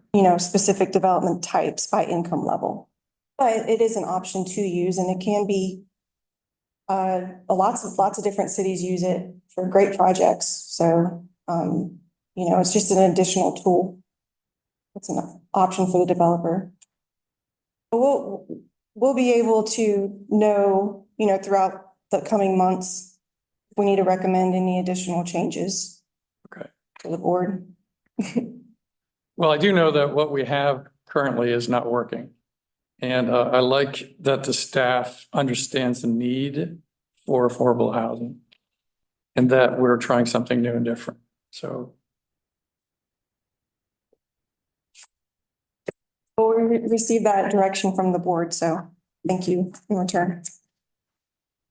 Thank you. Thank you. All right, I'll take a motion to approve the text amendments for ZTA 2024-03 to the Unified Development Ordinance and adopt the Town of Pittsboro Land Use Consistency Plan Statement. So moved. Second. Thank you, Commissioner Foley, second by Commissioner Bonitz. All those in favor, say aye. Aye. Thank you. All right, up next is ZTA 2024-04 zoning, which is quarterly UDO updates.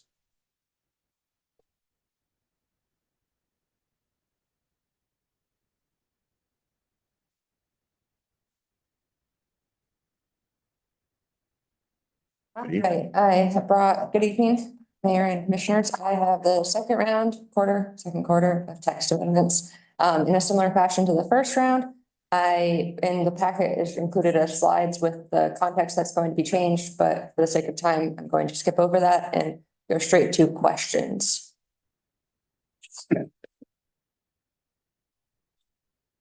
Okay. I'll take a motion to open the public hearing. So moved. Commissioner Bonitz. Second. Second, Mayor Pro Tem Baldwin. All those in favor? Aye. And no one from the public signed up to speak. I'll take a motion to close the public hearing. Commissioner Farrell. Second. Second, Commissioner Bonitz. All those in favor? Aye. All right. Any questions for Jenna? I see that. I'll just go back to the planning board had a question about number 15. Yes. I'll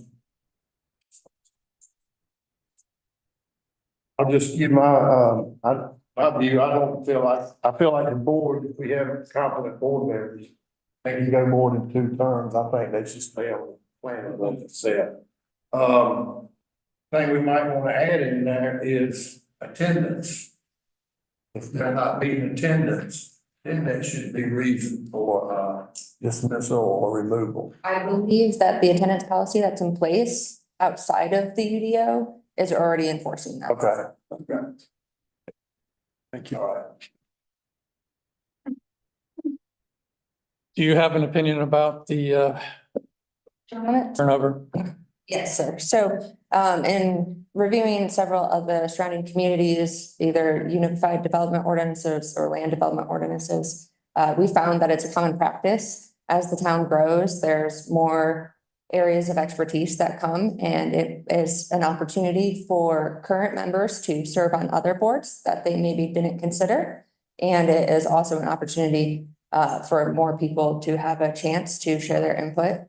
We didn't find that it would limit removing expertise. That was a concern because the meetings are still open to the public. So there's still the opportunity for that knowledge to be shared. And as mentioned, there's several other boards. I know later tonight you'll be appointing Parks and Rec advisory board members. So it was to create a more opportunity as the town grows to help better plan for the future of the town. And I have examples if you're interested in the communities that have term limits.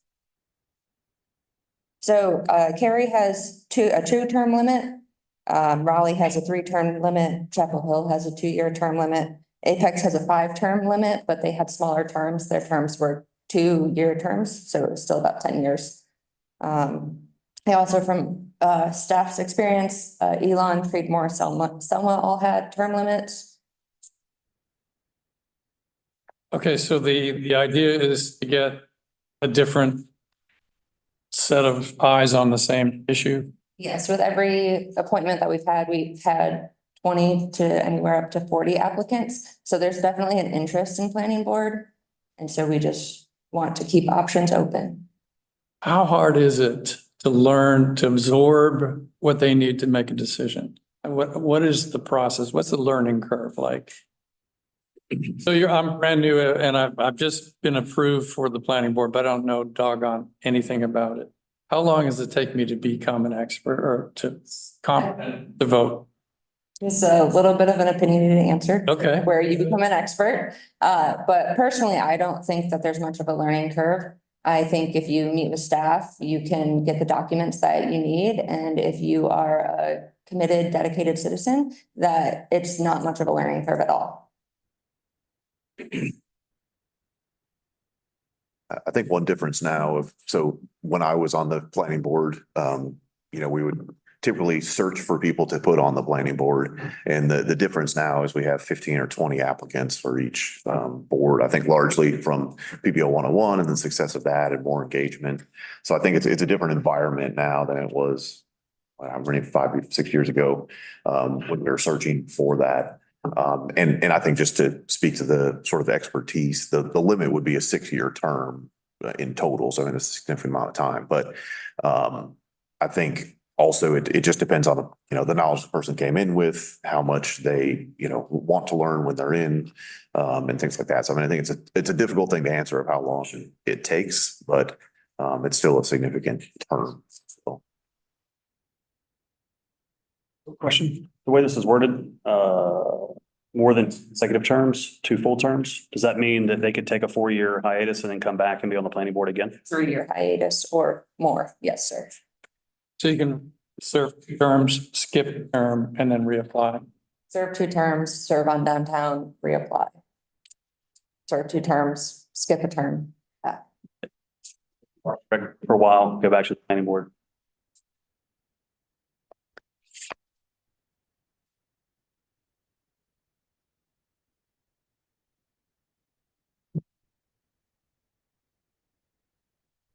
Are there any questions about any other items?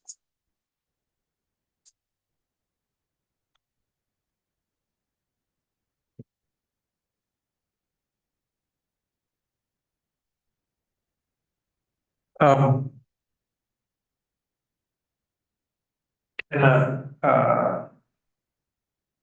what have you found as regards, comparable policies in other communities about the 100 dwelling unit? Kind of number? That's a fire code regulation. We currently aren't matching our fire code, so that's an amendment to fix that. Got it. Thank you. Sure. All right. And it puts a very hard line on something that so far I think we've been rather vague about needing that secondary entrance. Thank you.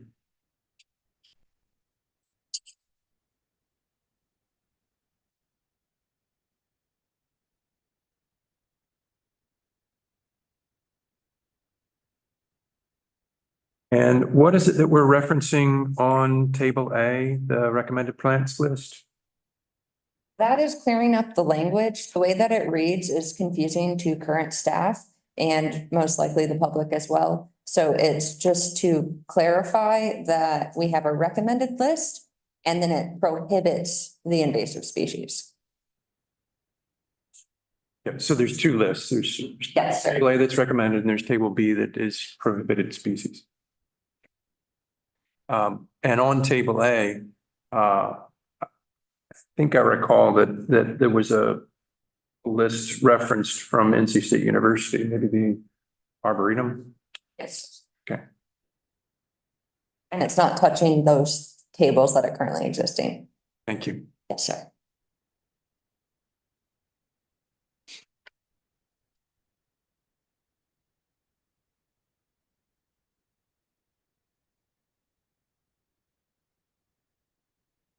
All right. Any other questions?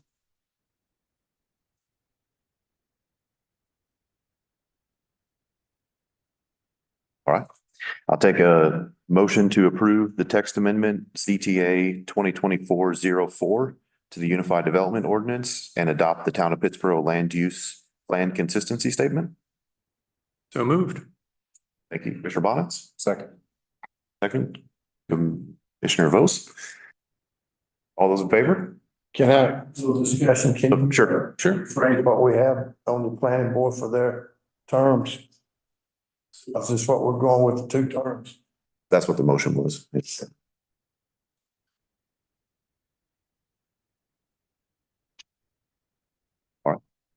all 2 terms. At how many years? 3 years. 3 years? Well, I have to say that there are people who've been on there longer than that now. So how is that going to affect them? And actually, sometimes people who have a lot of knowledge will be on the planning board for a long period of time, and they know quite a bit that can be shared with newcomers. So how's that going to affect people who've been on there longer than I've been? So that would be open for discussion. The way that staff is proposing is that it would go into effect now, counting your terms that you've served. So if you've served more than 2 consecutive, when your term runs out, you will be off of the board. Current members will serve until their term expires. Sure. It's always open for discussion. The other municipalities, when they had a term limit go into effect, they started it from that time. So everybody was eligible to serve an additional 2 terms or 3, or that would be up to the board's discretion.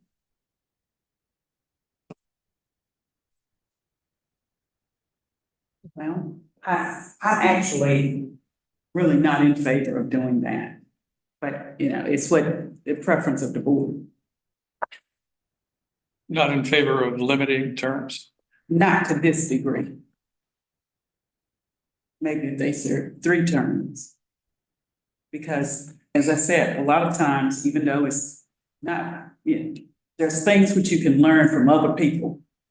And someone who's been on the planning board for a while has more, they may have more knowledge than others and may be able to explain things to people. But sometimes you don't understand a lot of that information that's coming from developers, things such as that. Of course, you have your director of planning board, you can always ask him, but a lot of times another individual also there.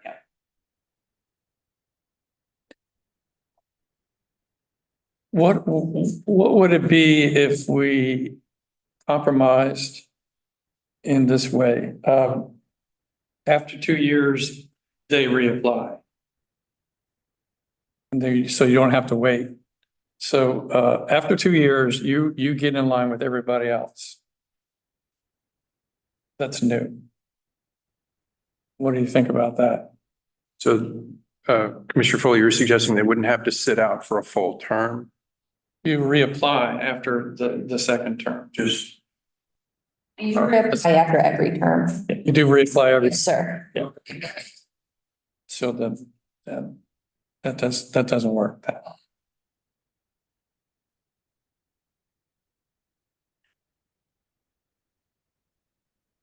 I think if you all are in agreement of everything else in this, you could pass it that way. We kick the term reappointment issue down the road until we find an option that suits you all better. Because it doesn't seem like there's agreement one way or the other. Can I ask one question? Where did this, was this staff or was this a planning board issue, or where did this come up from? Staff. Okay. We saw the number of applications coming in and thought it would be a good way to get more people involved. Can we raise our numbers on our planning board We just did that. Yep. In Q1. and do what? We increased the number from 6 to 7. Right. Right. But Yeah, we were proposing 5. I was gonna say that, a couple of things, the actual again, the last two positions that are, well, three positions that have come up in the past year, we have had anywhere from 26 to 40 applicants. Technically speaking, anyone whose term is getting ready to be up is competing with the rest of the people who are applying through our process. Now, whether the board views it that way is a different discussion, but no one is promised another term simply because you've been on. So in view of the fact that we were routinely pulling up 26 to 40 applicants for positions as simple as an alternate position in the ETJ, I felt that that was significant. That was not showing a drought or a desert of applicants. This was a bumper crop. And as the town continues to grow, it is my contention that keeping 40 people off the board in favor of maintaining people who've been on there for 3 or 4 terms is potentially short-sighted. If the board were a more interactive board and there was a great deal of information to share in meetings, then I would feel very strongly that losing anyone who's on the board would be an enormous loss. But people come and go everywhere nowadays. Circumstances change. I'm going to say that I've only worked in one other town where we had 40 applicants for an alternate position in an ETJ. I've never seen that. If I could just add to what Randy's saying with the question, toward the question about what's the learning curve like. Most planner ones or planning technician, when they come in, they're very green without any knowledge of planning. And within a month's time, they're able to process most of the development applications for residentials and different sites and stuff like that. So it's not necessarily a super steep learning curve, quite in fact, it's the opposite. But also staff has taken the initiative to do quarterly trainings with the planning board. I think we've done 2 already so far, and I know that I think Teresa is proposing to do another one coming soon. But again, just looking at the number of applicants and saying, hey, how do we give a true representation of what the growth of Pittsburgh? And that is where I think the rationale behind all of this comes from. Thank you for the explanations. Thank you. I think it's Commissioner. Okay, you want to make the modifications? I'm comfortable with how it stands. Okay, any other discussion? All those in favor, say aye. Aye. Aye. Any opposed, say nay. Nay. No. Motion passes. Thank you. Thank you. Up next is a annexation request, A 2024-02, PB 24-232 with Chatham Park Investors. I'll take a motion to open the public hearing. So, second. Mr. Vose, that's second by Mayor Pro Tem Baldwin. All those in favor? Aye. Aye. And no one was signed up to speak at the public hearing. We'll take a motion to close the public hearing. So moved. Commissioner Vose, second by Commissioner Bonitz. All those in favor, say aye. Aye. Evening. This is gonna be short and sweet. I feel like I'm here on planning night. I'm very proud of my team. And I appreciate every minute of you all's time. It's the annexation. It's annexation for Comet, which is the affordable housing. We'll go just. Yeah, there you go, right there. So Chatham Park is the corner. And the Chatham Park investors, I'm going to say very graciously included a piece that was not initially included for the sake of just it's nicer looking and it's cleaner and neater. I'd like to step on some stuff on the town limits. But this is the proposed area. So the only particular question. Any questions? Randy, I hear you call that comment. Comment. Not going to be great, I don't think. Comment, yes. Project. Oh, okay. Yes. They've been very good to work with. so far. Super excited. I always thought that was pronounced Fomet. I'm just harkening back to my childhood. My mom handed me a sponge and said, here's something green, like this white. Yeah. Floor, the whole floor. It's a tower, but it's all good. Questions, stories for Randy? Don't put that comment about his mom in the public records. Just recently passed. Very sweet though. All right. I'll take a motion to approve the annexation request for voluntary contiguous annexation petition A 202402 PB 24232. So moved. Commissioner Farrell, second, Commissioner Vose, all those in favor, say aye. Aye. Thank you so much. That was an easy one.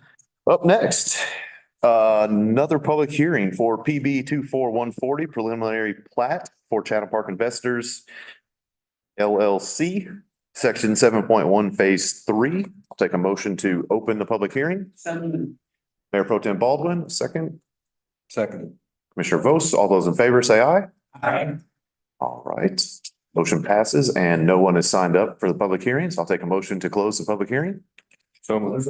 Commissioner Vose, second, Commissioner Farrell, all those in favor? Say aye. Aye. All right, Eric. Good afternoon again. So a legislative request was made by Chatham Park Investors for the subdivision of parcel 95812 located along east of 15501 and north of Saddles Road and measuring 68.5 acres into 54 single-family lots with a designation of portion of the parcel for future development. Chatham Park Investors LLC held a public meeting on the 6th day of February 2024. All adjacent landowners were notified. No one went to the public hearing. Public meeting, planning board recommends approval for PB 24140 as was presented and is now presented to you all. Staff also recommends the board approval for PB 24144, Chatham Park Section 7.1 Residential Subdivision Phase 3. If there's any questions, I take questions, but relatively it's a cut and dry subdivisions, similar to what we've seen in most subdivisions. Okay, any questions for Eric?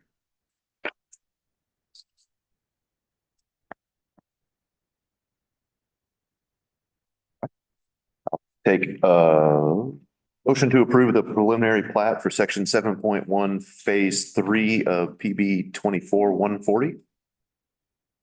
So. Commissioner Vose, second. Commissioner Foley. Any other discussion? All those in favor, say aye. Aye. All right, passes. Thank you. Up next, action items. We have the ABC second store at Northwood Landing request and Jamie or Scott?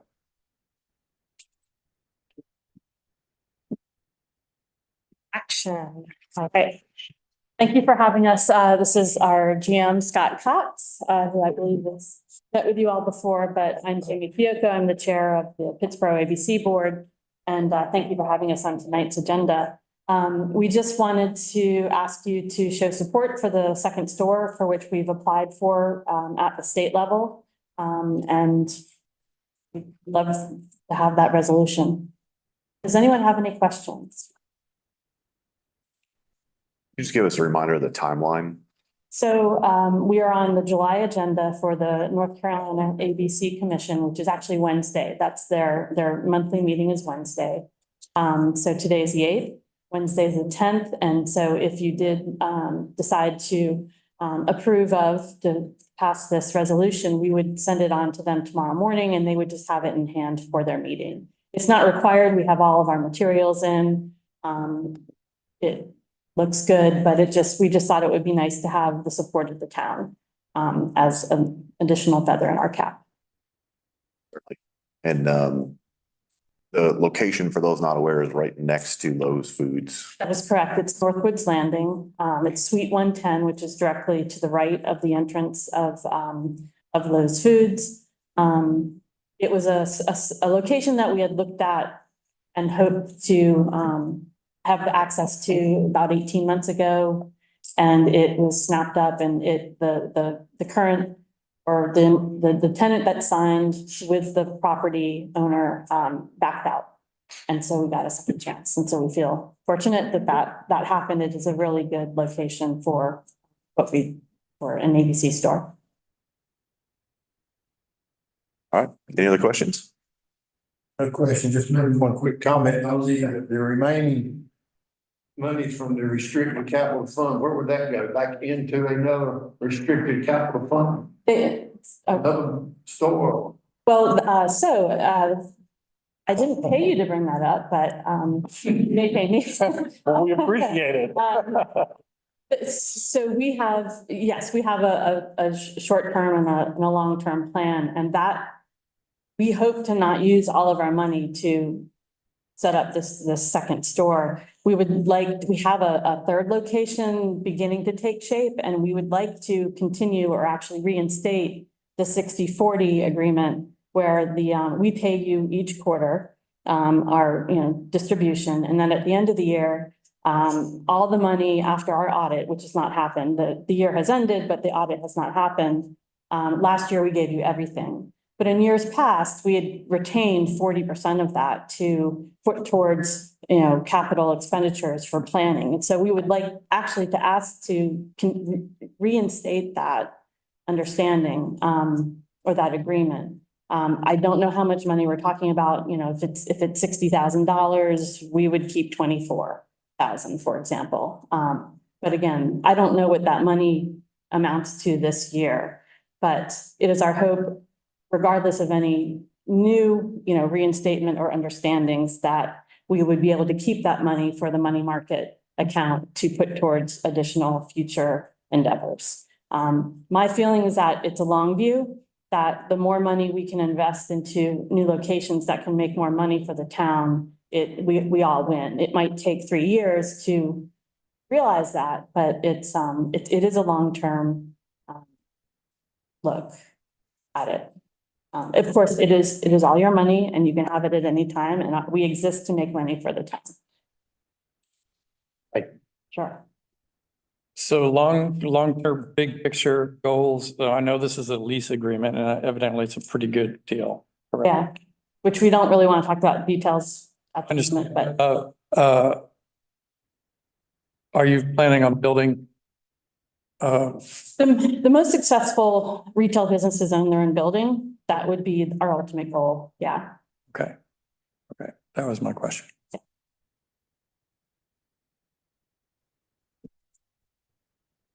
All right. Thank you. Yeah, thank you. Make a motion to adopt resolution supporting a second Pittsboro ABC location at Northwood Landing.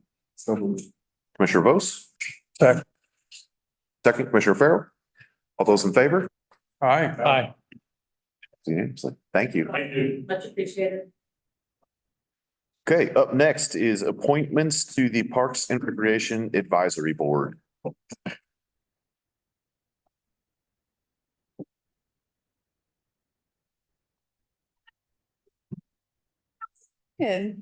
Hello. So we have 4 spots available. 3 of those seats are, their terms have ended, and the one specific term was a resignation for personal. So I have sent these in, and your motions are for the one that had the early resignation, to fulfill that specific term, and then to name the 3 other seats for the new term.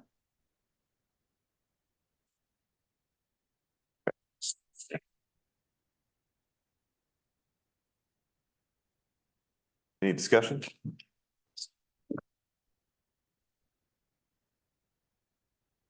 I would suggest reappointment of Josh Rudy, Bridget Perry, and Sarah Brinson, all for the June 2027 term. So I'll go ahead and make that motion. Okay. Motion by Commissioner Bonitz, seconded.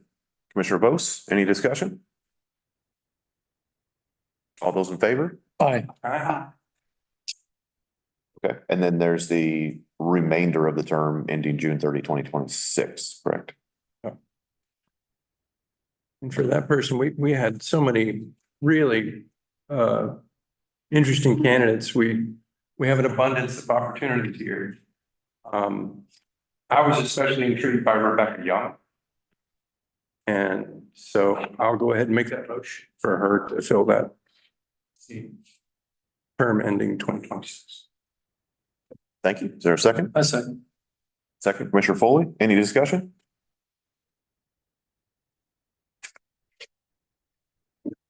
I have a question. Sure. You said Rebecca Young. Mm-hmm. Okay. Does she live in the town of Pittsburgh? She has applied because she has made an offer on a house. And I thought that was remarkable spunk. Shows a tremendous interest in the town to be that interested in serving. That's true. She's not here yet. I think it says she closed in June. Oh, closed in already. Good. Closed in June, yeah. So she applied before she closed. Yes, yeah. Impressive.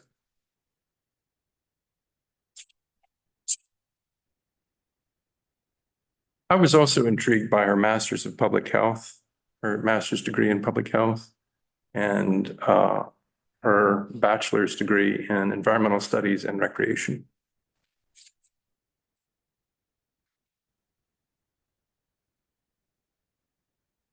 Okay. Any other discussion?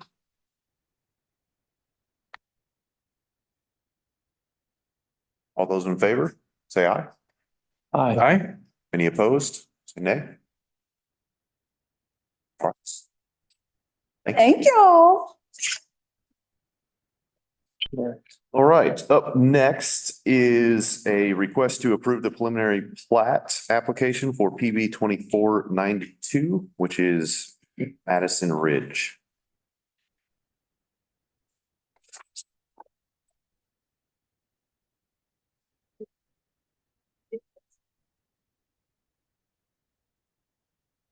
Okay, so staff has found that we reviewed the plans and we found that it's consistent with our plans and, oh, sorry, let me back up. Madison Ridge, formerly known as Turkey Creek, which was approved as a conditional rezoning back in November, I believe it was right before. So now they are their next step, plat approval.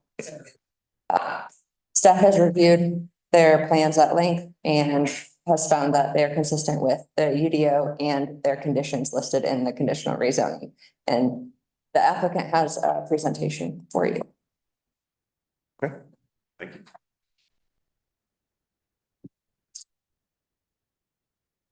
Good evening, Mr. Mayor and Madam Tim and the rest of the board commissioners. My name is Laura Hallman. I'm with the applicant team.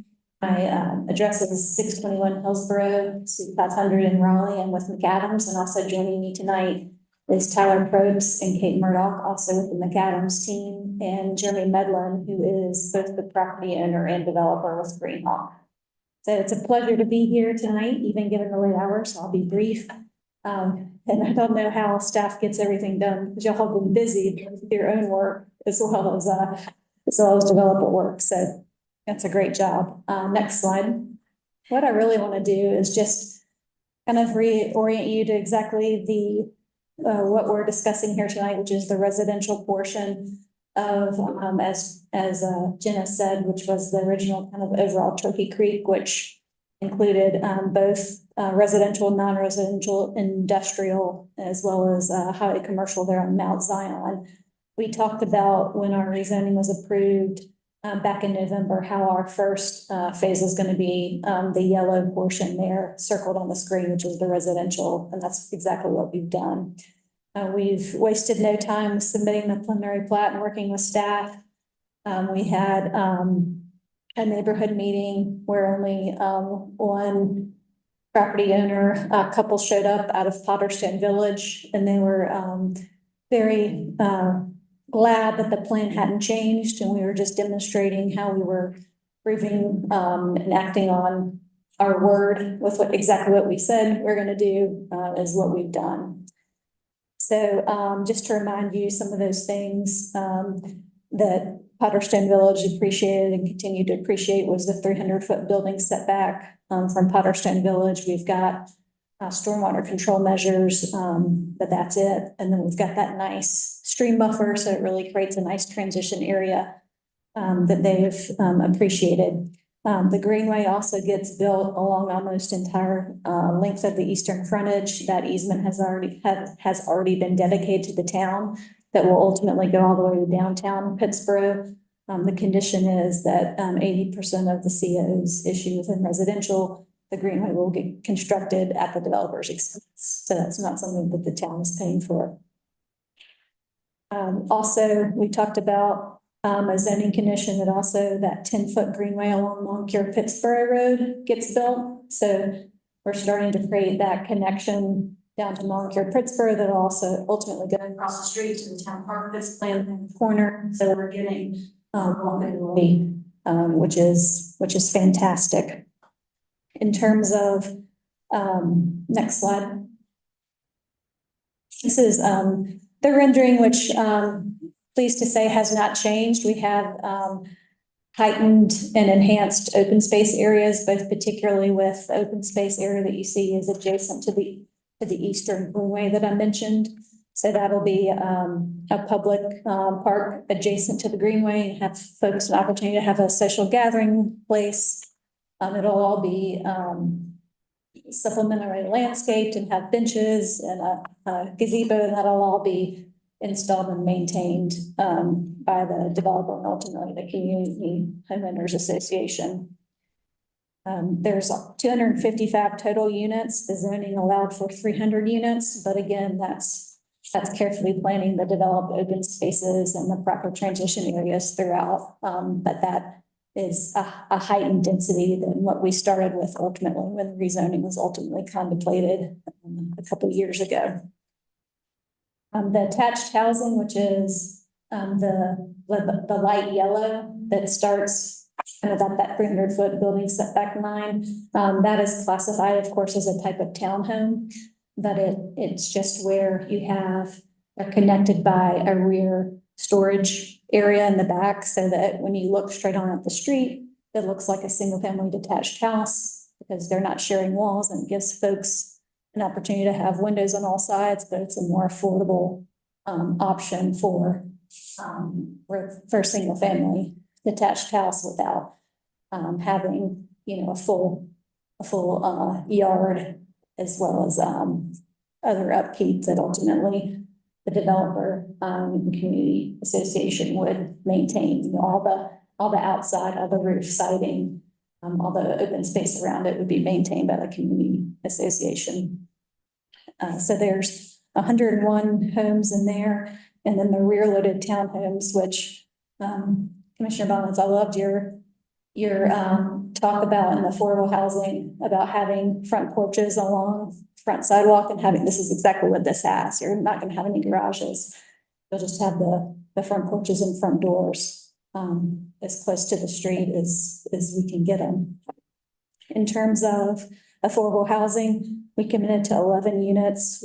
Our plan shows 12, and those will be at the 80% AMI. We actually worked with staff and offered some insight with their affordable housing policy. So I was pleased to see that get approved tonight. And I'm here to answer any questions. Thank you. Any questions for the applicant? Sorry, I missed that. What was the setbacks to the back of Autostone? And that's a 300-foot building setback. Okay. Thank you. Yes. It's a football field. Thank you.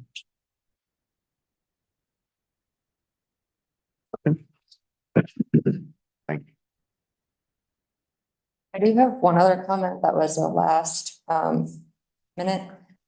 Staff originally was requesting that the active rec fee in lieu be paid prior to construction drawing approval, which is the language for the suggested motion.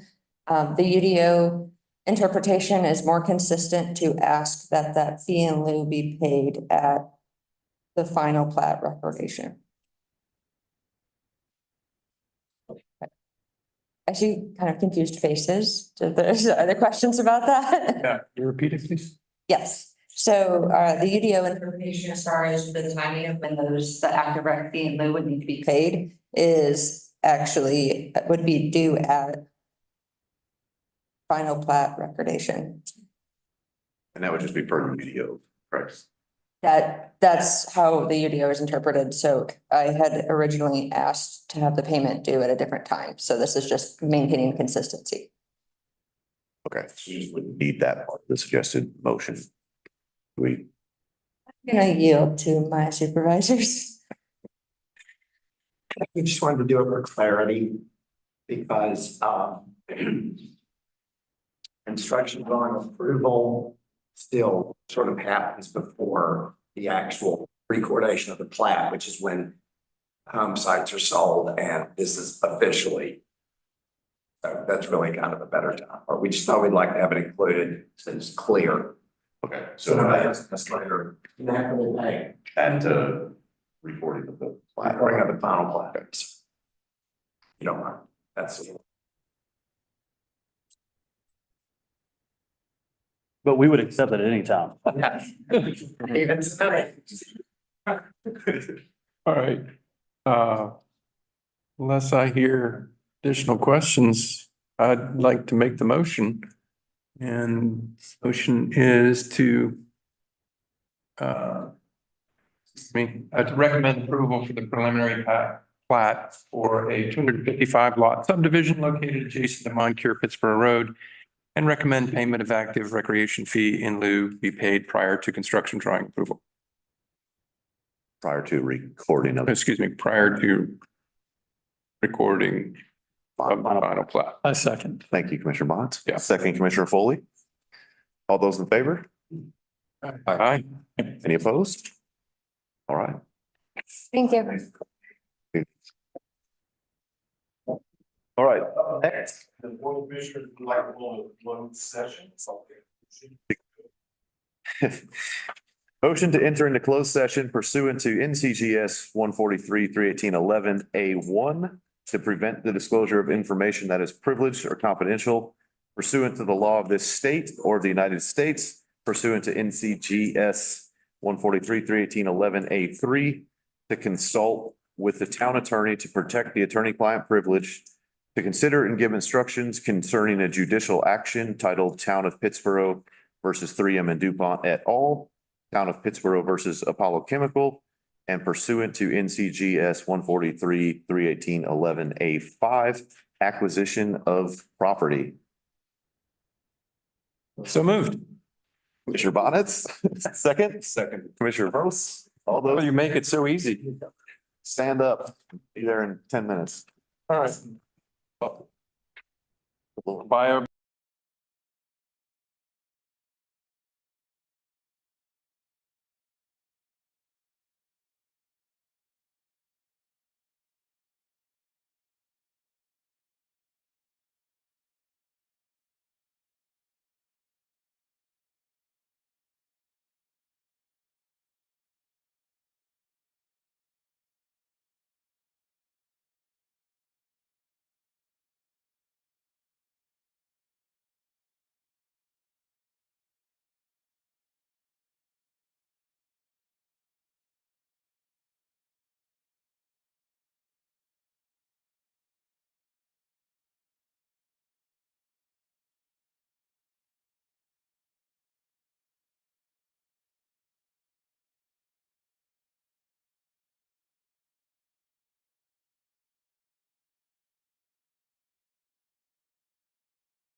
All right, we're back in open session.